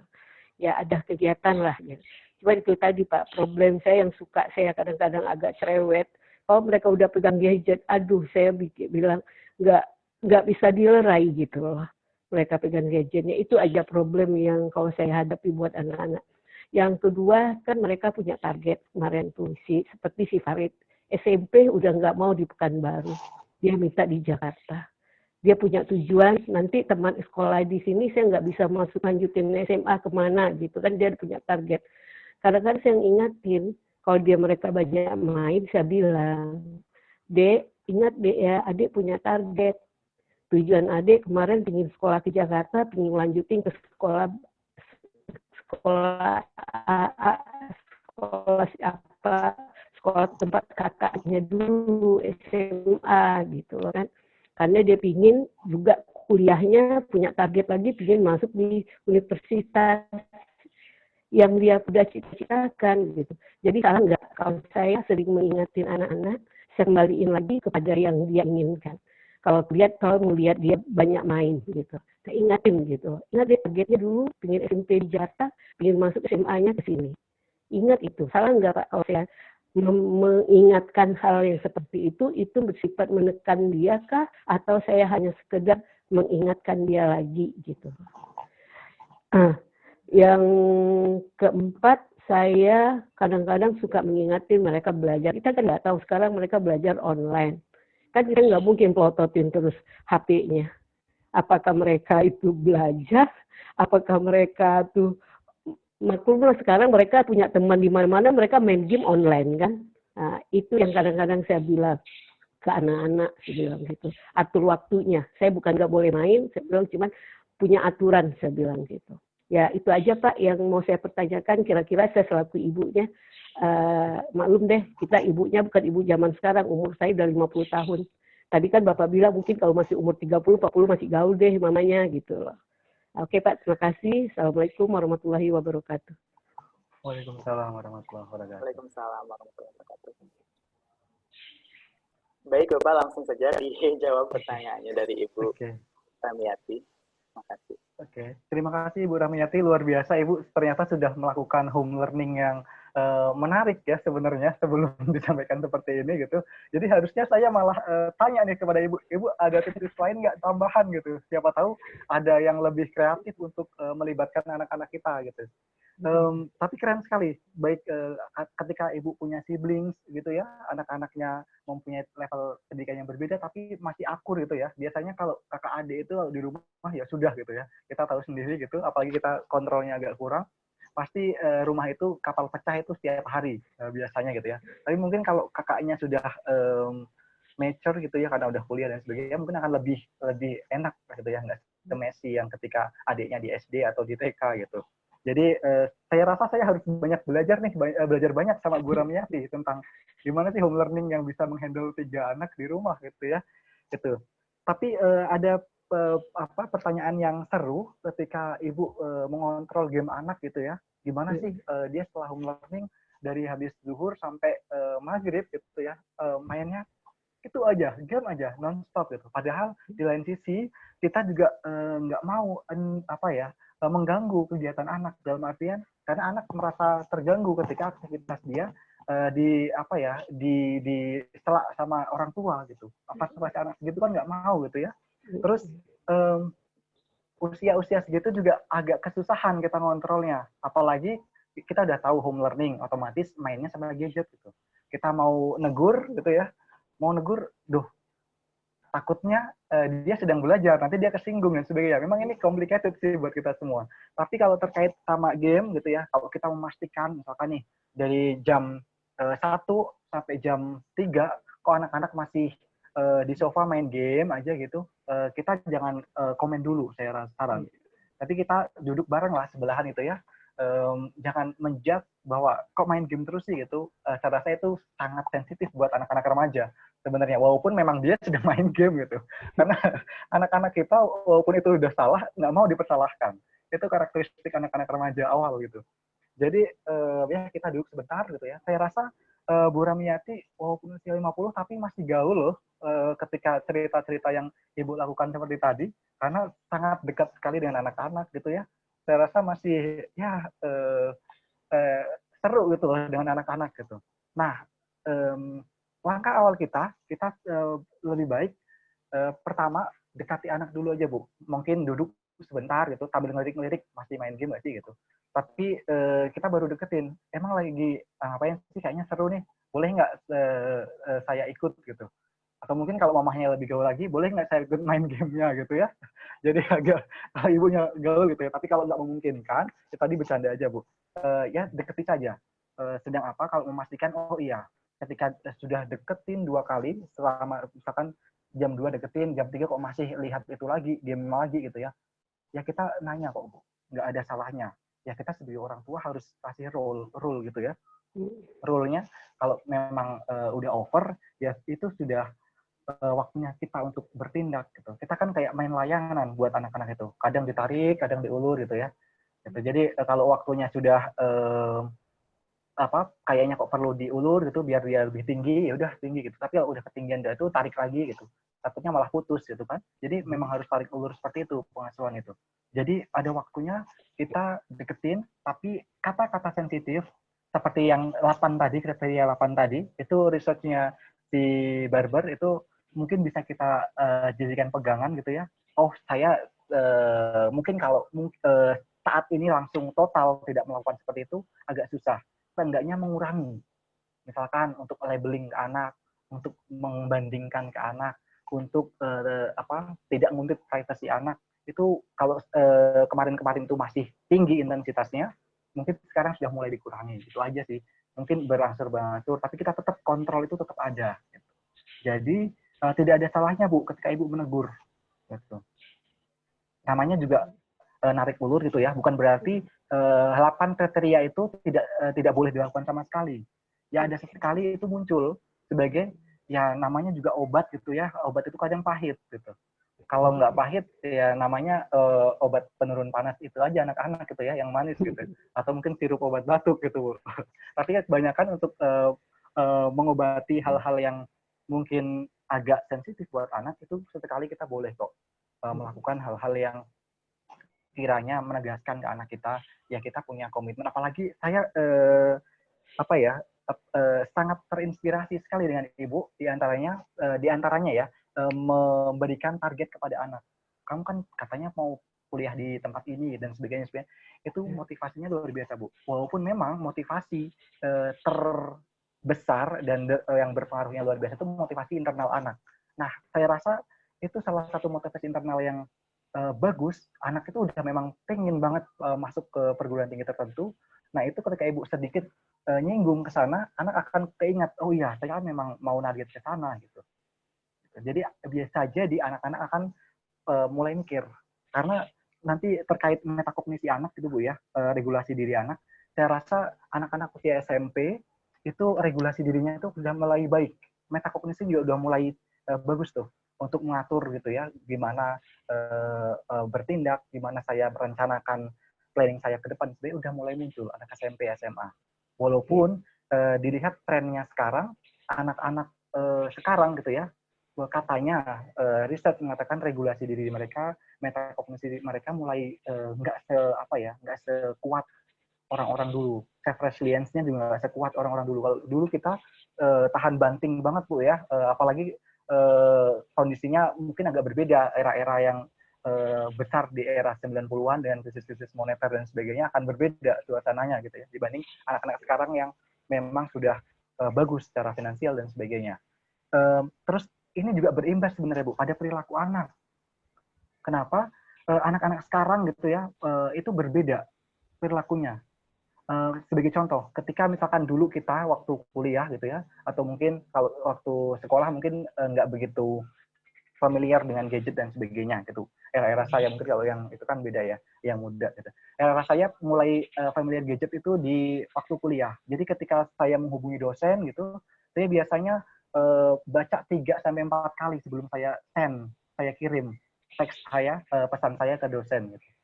Jadi udah agak saya sopan nggak ya gitu ya, sudah ada introduction, assalamualaikum, mohon maaf mengganggu dan sebagainya gitu ya. Itu pun saya masih baca 2 sampai 3 kali sampai kadang 4 kali sebelum saya kirim ke guru dosen saya gitu. Tapi anak sekarang jam 10 malam masih teks, Pak punya saya tolong dilihat ya. Itu saja Bu. Kadang itu ada masih saya yang ungkapkan, saya yang masih sopan ya. Masih ada yang lebih nggak sopan lagi gitu. Dan itu sebenarnya nggak mau saya ungkapkan gitu ya, karena itu memang tidak sopan gitu. Dan beberapa emot-emot gitu ya, memang ada gitu Bu ya. Ketika texting di sosial media itu biasanya kita lebih vulgar gitu ya. Sebagai contoh, misalkan ngirim emot berbinar-binar matanya, bling-bling, ada love-love gitu ya, love-love di sini gitu, kepada gurunya gitu. Dan anak-anak sekarang seperti itu. Atau mungkin emot yang Ibu tahu, yang perempuan berdansa merah itu kalau anak-anak senang gitu, dosennya memenuhi keinginannya langsung seperti itu dan sebagainya. Itu ada perubahan-perubahan sosial seperti itu di anak-anak zaman sekarang. Dan saya tidak tahu kenapa, mungkin memang udah zamannya gitu ya. Dan sebenarnya di lain sisi saya juga sedih terkait dengan norma kesopanan yang kita anut selama ini gitu ya, terkait dengan respect to the older, terus gimana kita memperlakukan orang lebih tua gitu, terus gimana kita mentreatment orang-orang yang apa ya, kita hormati dan sebagainya. Itu sepertinya memang anak-anak sekarang mulai ada perubahan di situ.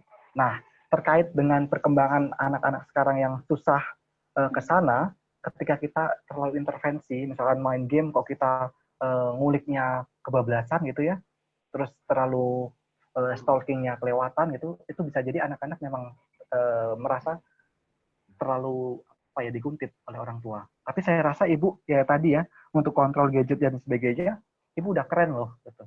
Jadi saya pengennya nanti bisa belajar lebih lanjut dengan Bu Rumiati ini.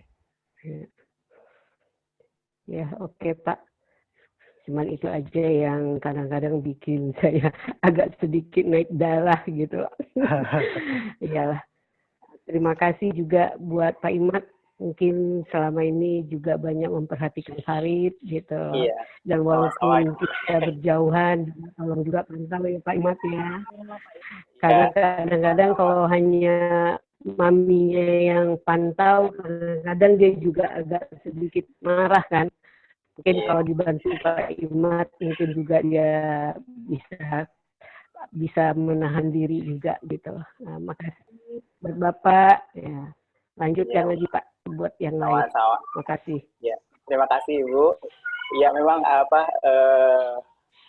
nge-game ya menjadi salah satu obat untuk kejenuhan, tetapi juga ini berbahaya juga kalau misalnya kita membiarkan anak kita bermain game kebablasan gitu ya.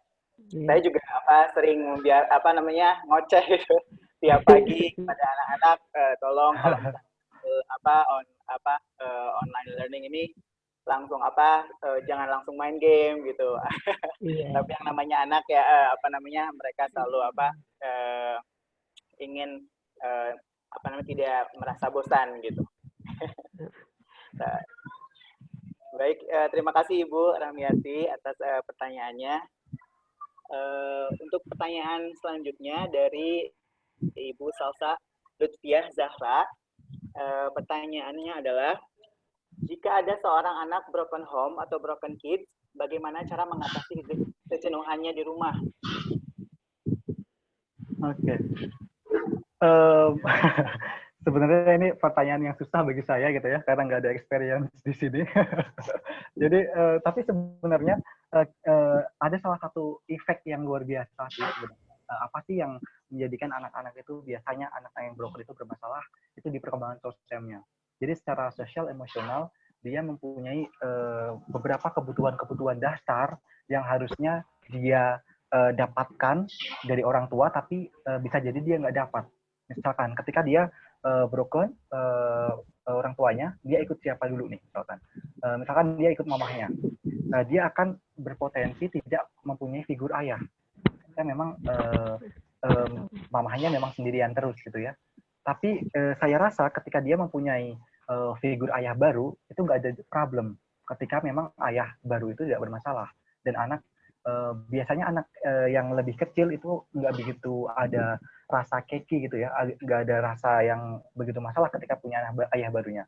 Tapi ketika anak itu udah mulai dewasa, mungkin usia SMP, SMA, rasa itu mungkin akan sedikit berbeda. Karena apa? Dia kedatangan orang baru yang menjadikan bisa jadi dia frekuensinya berbeda dengan ayah baru itu, yang mengakibatkan anak bisa tutup mulut dalam artian tidak mau berkomunikasi dengan orang yang bersangkutan. Nah, ini akan menjadi konflik yang berat sebenarnya ketika hal-hal yang sebenarnya dasar buat anak untuk kebutuhan dia terpenuhi, ada role dari orang tua itu tidak dapat, itu yang akan menjadikan tekanan yang double bagi anak-anak ketika musim-musim sekarang. Nah, gimana sih sebenarnya treatment-treatmentnya? Karena saya tidak punya experience di situ ya, saya tidak bisa menjawab lebih sebenarnya untuk gimana yang broken seperti itu. Tapi saya rasa aktivitas-aktivitas yang dilakukan di rumah itu bisa disamakan. Seperti yang tadi list tadi, ya anak-anak, sama juga anak-anak pasti suka dengan aktivitas-aktivitas yang seperti tadi. Cuman nanti yang jadi PR bagi orang tua sebenarnya gimana sih menyampaikan kepada anak biar kita satu frekuensi yang sama, khususnya orang tua yang baru. Karena biasanya orang tua yang baru, yang penyayang pun gitu ya, yang care dengan anak barunya pun gitu ya, atau mungkin ayah tiri atau ibu tirinya, itu pun masih ada rasa-rasa jarak gitu, ada jarak dari anak ke orang tua. Itulah kenapa menurut saya yang perlu diperbaiki dulu itu hubungan antar personalnya dulu, antara anak dengan orang tua baru. Baru saya rasa semua bisa seperti semula pada umumnya untuk kegiatan-kegiatan learning yang bisa kita lakukan. Seperti itu. Baik, terima kasih. Selanjutnya pertanyaan dari Bapak Lanjar Mulyana. Tadi sempat dijelaskan untuk tidak berkata jangan atau sifatnya melarang. Baiknya apa yang harus kita lakukan untuk mengarahkan anak-anak? Oke. Kata jangan itu memang sensitif ya Bapak Ibu ya. Tapi bukan berarti tidak dilakukan sama sekali gitu ya. Jadi ya perlu kita melakukan jangan, tapi jangannya itu jangan ya nggak kelewatan gitu, nggak kebanyakan gitu. Misalkan sebagai contoh nih, kalau kita ya eksperimen sosial aja. Ketika ada di tengah jalan, ada pamflet gitu ya, di pinggir jalan, jangan tengok kanan. Kita secara nggak sadar, kita langsung pengen tengok kanan seperti ini. Benar nggak Bu? Ketika ada itu. Ada apa sih yang, kenapa kok dilarang sih ada jangan tengok kanan gitu. Akhirnya kita tengok kanan. Itu salah satu memang kondisi kita seperti itu. Secara naluriah, kalau dilarang-larang malah kerius gitu. Itulah kenapa biasanya hal-hal yang sensitif biasanya pakai kata-kata jangannya itu dikurangi. Kamu jangan nangis. Bisa jadi ada langsung tambah kejar gitu. Jadi ada beberapa kata jangan yang memang lebih sensitif. Tapi ada cara-cara gitu ya yang bisa kita alihkan. Misalkan kamu jangan malas ya gitu. Tapi dialihkan seperti ini. Wah, papa bangga loh kalau kamu bisa rapiin buku itu. Itunya kan sama ya. Intinya kita mau instruksi ke anak, kamu jangan malas. Kalau malas, tolong dong tidak dirapikan aja tuh, jangan malas ngerapiin buku gitu misalnya. Tapi kita bisa di-change. Ayah bangga loh kalau kamu bisa ngerapiin buku itu. Ayah bangga loh kalau itu sampahnya bisa dibantu dikeluarin gitu. Dan banyak beberapa kata-kata positif yang bisa dilakukan. Tapi kalau saya pribadi ya, saya tidak terlalu keras ketika memakai kata-kata jangan, karena kata-kata jangan pun sesekali memang perlu gitu. Di antaranya untuk kata-kata yang bisa jadi ya kalau Bapak Ibu sudah melakukan biasa mengurangi kata jangan itu dalam keseharian, baik itu di kelas maupun di tempat kerja maupun di rumah gitu ya, itu bisa sebenarnya mengendalikan kita untuk hal-hal yang negatif tadi. Gitu. Nah, ketika sudah terbiasa tidak memakai kata jangan, ketika Ibu satu kali memakai kata jangan, itu artinya Ibu sudah level yang marah yang luar biasa. Nah, itu penting. Karena beberapa mungkin di ajaran kami gitu ya, kata jangan juga bisa dilakukan gitu. Bahkan di kitab-kitab kami, ajaran-ajaran kami juga beberapa untuk hal-hal yang sensitif dan keras dan besar gitu ya, itu pakai kata jangan gitu. Misalkan janganlah kamu berdurhaka kepada orang tua gitu. Itu udah pakai kata jangan gitu. Artinya kata jangan itu ya memang perlu kita ucapkan gitu. Cuman konteks-konteksnya tertentu dan konteks-konteks yang mungkin levelnya level sudah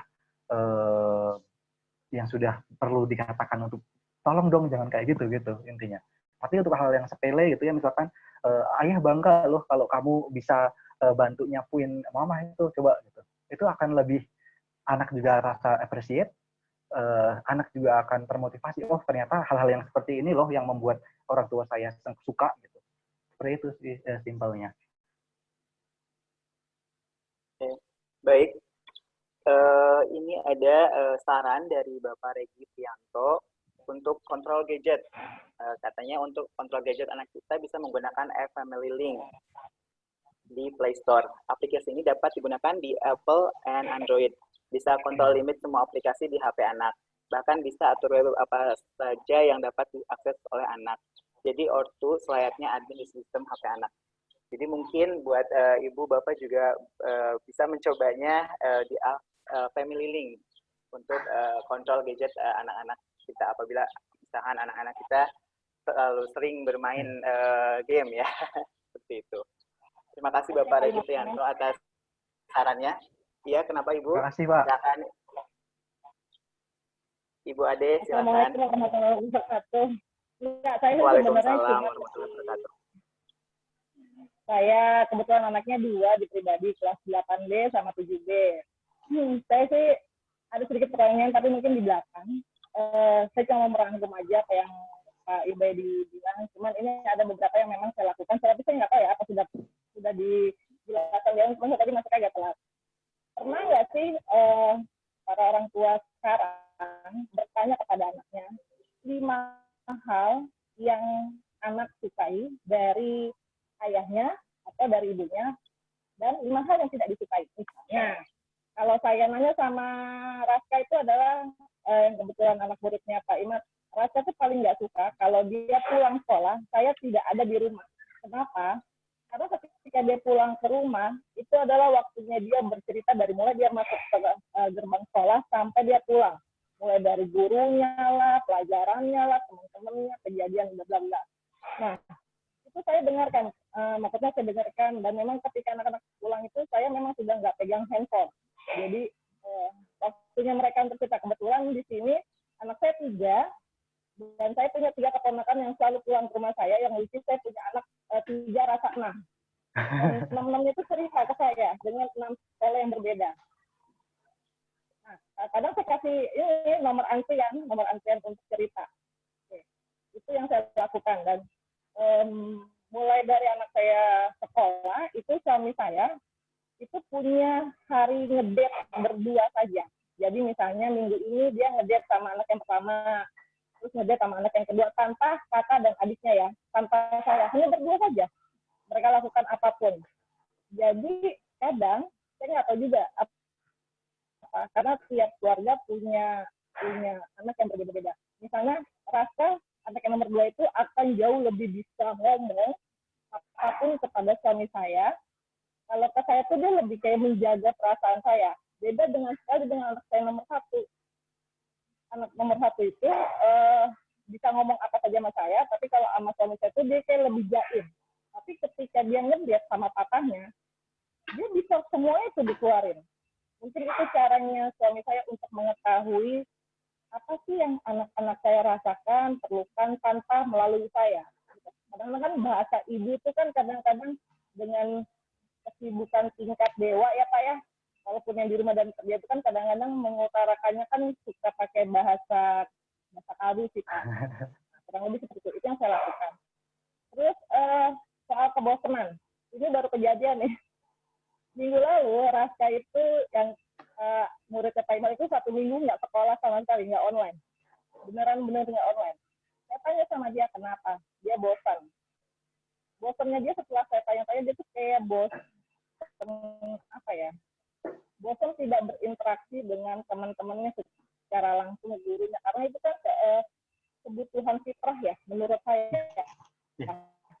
Itu masanya mereka bicara sama Raska, Kak, ini kan guru Pak Imat, sebaiknya minta maaf, kenapa kamu nggak sholat, bilang sama beliau kenapa alasan-alasannya, diskusi aja.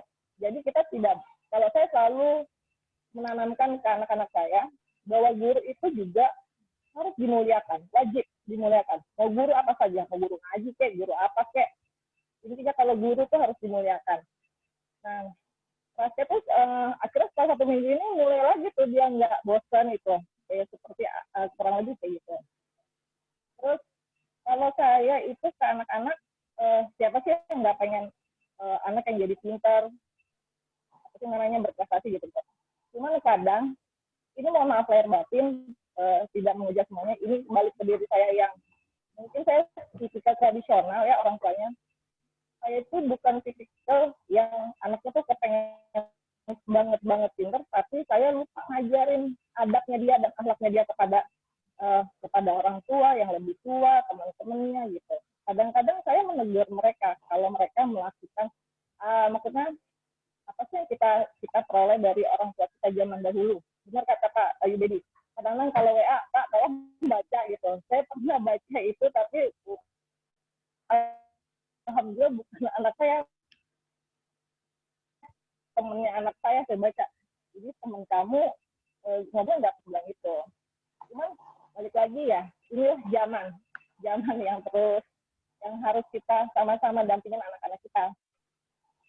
Terus kalau misalnya anak-anak saya gagal, sama seperti kita orang tua, mereka bukan hanya punya hak diberikan kesempatan kedua, tapi mereka punya hak diberikan kesempatan ketiga, 4, 5, 6. Sebisa mungkin kita memberikan kesempatan itu. Jadi jangan pernah berputus asa, jangan pernah bandingin anak-anak karena mereka lahir unik, mereka sempurna. Karena kita yang membuat mereka merasa sempurna. Benar banget kata Yubaidi bahwa misalnya satu anak ini nggak jago di akademik, ini jago di yang lain, itu benar banget. Kalau di rumah saya, kebetulan anak saya nomor 1 ini hobi dengan otomotif. Jadi kerjaannya tiap hari adalah bongkar, masang yang ada di dalam motor tuh. Saya udah nggak tahu berapa macam lagi dia knalpot, dia pasang, dia turunin, saya udah nggak ngerti lagi. Tapi saya biarkan saja. Kalau sama suami saya dikasih challenge untuk mempelajari hal baru, nanti dikasih reward, kebetulan rewardnya duit. Jadi disuruh bikin video, diedit, satu video itu setelah selesai semua 25.000. Tapi lumayan dia, udah berapa video dapat 500.000. Itu si AA. Kalau si Raska itu lebih kayak dia mengajarkan adiknya beberapa kosakata bahasa Inggris sampai adiknya itu paham. Saya mengurangi kebosanan karena sampai saat ini saya juga mulai merasa berdoa doang sih sama Allah, kuatkan kita semua, kuatkan hati sih supaya lebih bisa menerima keadaan ini karena kita nggak pernah tahu ini kapan akhir. Jadi curhat deh Pak ya. Nah itu aja sih Pak. Yang saya mau tanya itu adalah selain atau yang sekarang ini kita lakuin itu tuh bukan lagi gimana caranya biar anak-anak itu nggak bosen. Maksudnya saya percaya semua orang tua itu udah melakukan banyak hal lah. Mulai dari mungkin nyediain makanan lah, memberikan segala yang mereka perlu dan sebagainya. Tapi ya itu, kadang kita lupa bahwa ada hati yang sebenarnya fitrahnya adalah mereka sendiri juga nggak pengen di dalam tanda kurung diambil secara tiba-tiba. Nah, kalau hati kan kita cuma bisa minta sama Allah ya Pak supaya dibolak-balikin dia. dilembutkan, diberikan ketenangan. Nah, kadang saya itu sudah mulai merasa saya harus harus harus ngapain lagi ya supaya hatinya anak-anak ini saya kuat. Tapi so far sih sejauh ini anak-anak saya nggak pernah ngeluh bosan, kecuali ya itu bosan tidak bertemu teman-temannya, lebih tidak berinteraksi. Karena tapi setelah saya pikir lagi itu fitrah sih, soalnya kalau kita ngomongin fitrah ya, itu fitrahnya mereka, kebutuhan, kurang lebih seperti itu.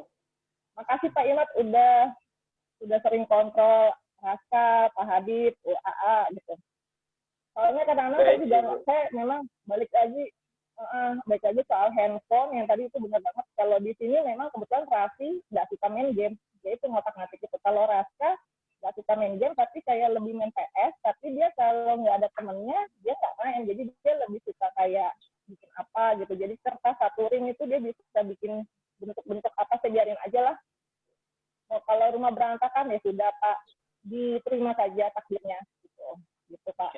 Semoga semuanya sehat, semoga ini cepat kelar. Amin.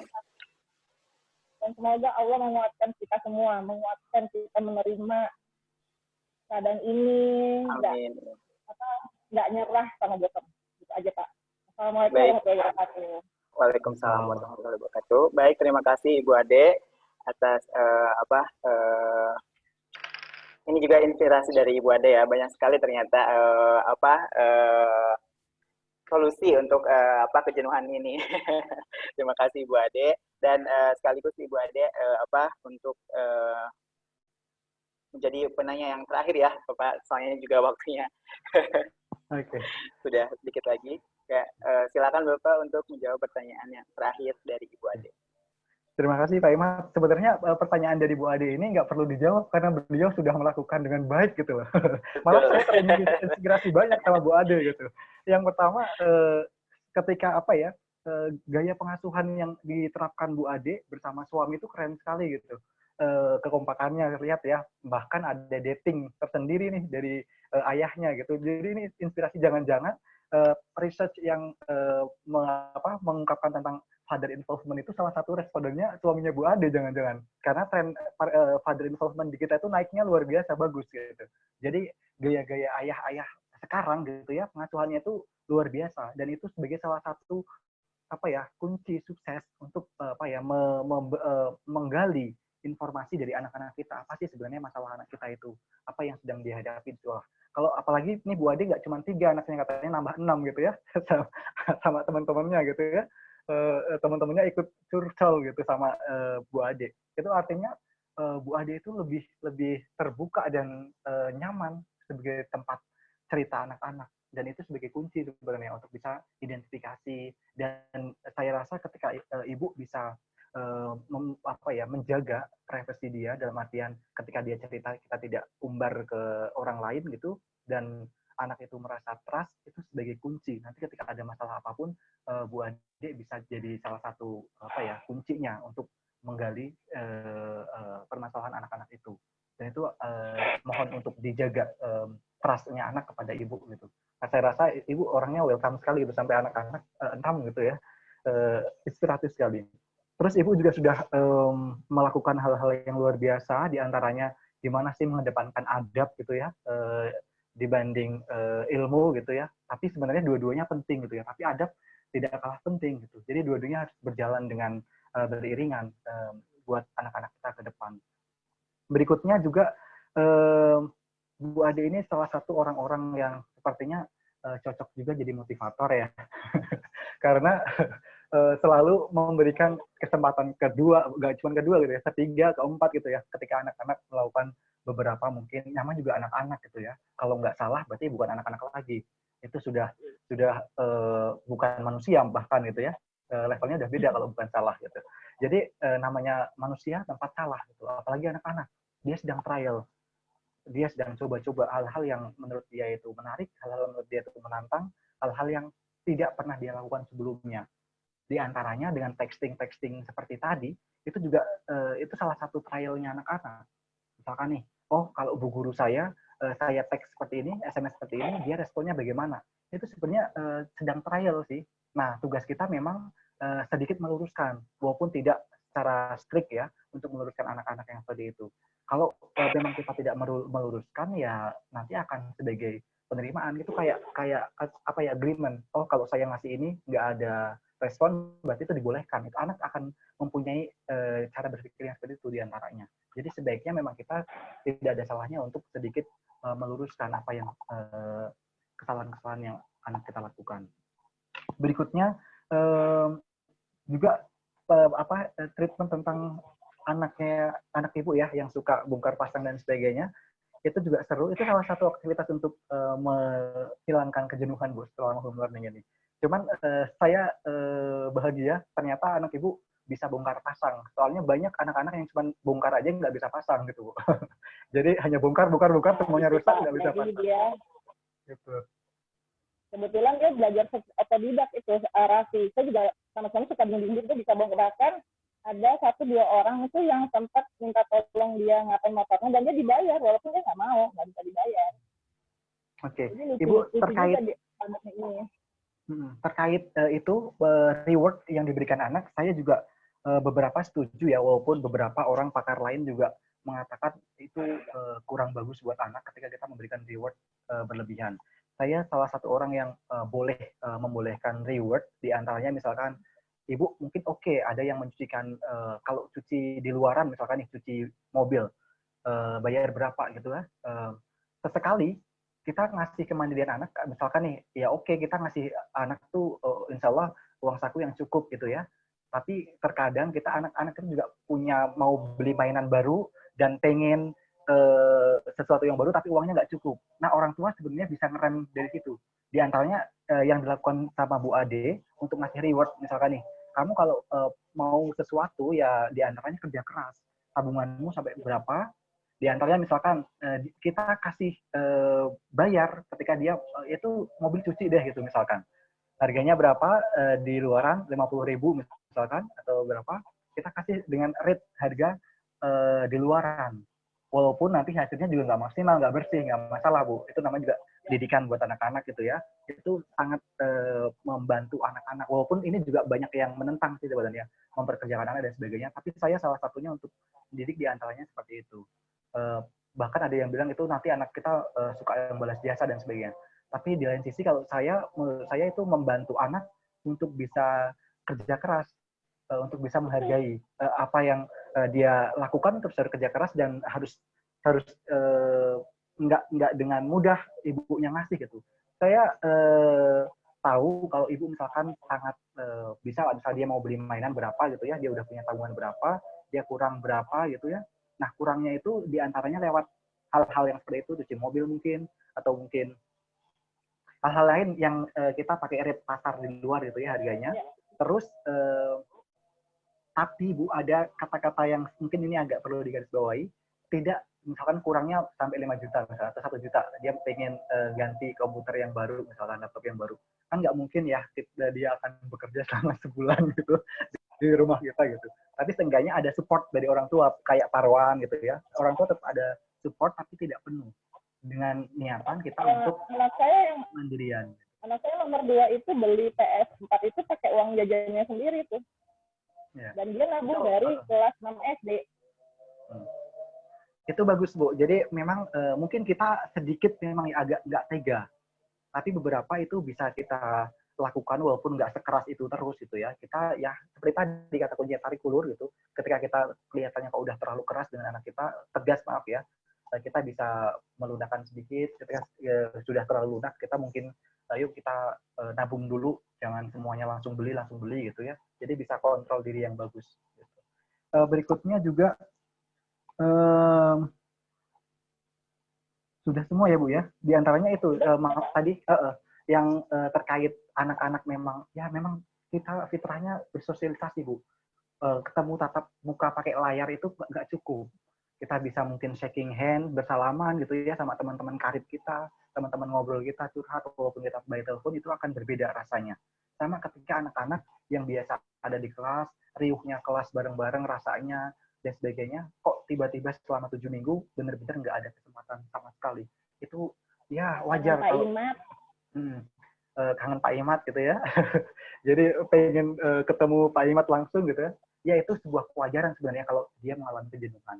Cuman ya tadi setelah kejenuhan-kejenuhan itu mulai muncul, bolehlah beberapa pil gitu ya, kapsul-kapsul tadi bisa sebagai alternatif buat mengurangi kejenuhan-kejenuhan yang sudah ada.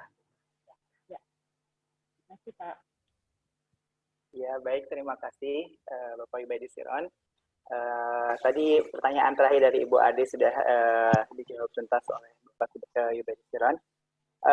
Baik, waktunya sudah selesai Bapak. Dan mungkin ada kata-kata terakhir Bapak sebelum saya tutup untuk seminar kali ini. Pertama, terima kasih Ibu Bapak yang sudah terlibat dalam diskusi ini. Yang pertama sebenarnya yang garis bawahi dari kejadian ini, dari home learning ini, ya kita kan sedang dilanda musibah bersama gitu ya Bu ya. Jadi hampir semua orang di seluruh dunia juga mengalami kendala yang seperti kita ini gitu. Sebenarnya ini sebagai salah satu sih bahan refleksi kita.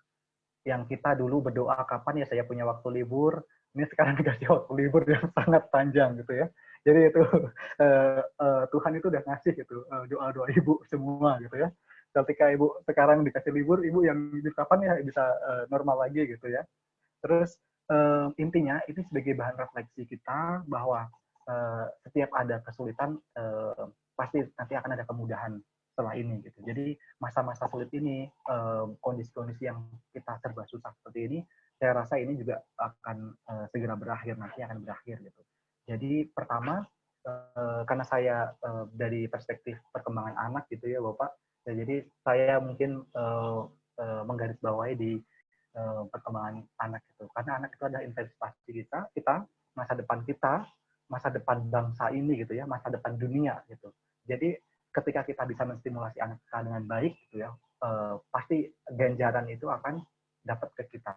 Meskipun nanti kita kan nggak tahu masalah nanti anak kita akan baik atau enggak, yang penting kita berbuat baik untuk menstimulasi anak kita baik. Masalah itu kan nanti kan ada yang maha membolak-balikan hati kalau kata Ibu Ade ya tadi ya, yang bisa anak kita nanti akan baik atau enggak, yang penting kita sudah berusaha keras gitu ya untuk mencoba anak-anak kita menjadi pribadi yang lebih baik di masa depan. Amin. Baik, Bapak Yubedi Siron, cukup? Cukup ya Pak, terima kasih. Oke, baik Ibu Bapak semuanya, terima kasih saya ucapkan atas kehadiran Ibu Bapak semuanya di webinar Parents minggu ini. Insya Allah nanti kita akan bertemu lagi di webinar Parents minggu selanjutnya. Insya Allah dengan topik-topik yang lebih menarik lagi. Mungkin saya cukupkan sampai di sini. Wassalamualaikum warahmatullahi wabarakatuh. Waalaikumsalam warahmatullahi wabarakatuh.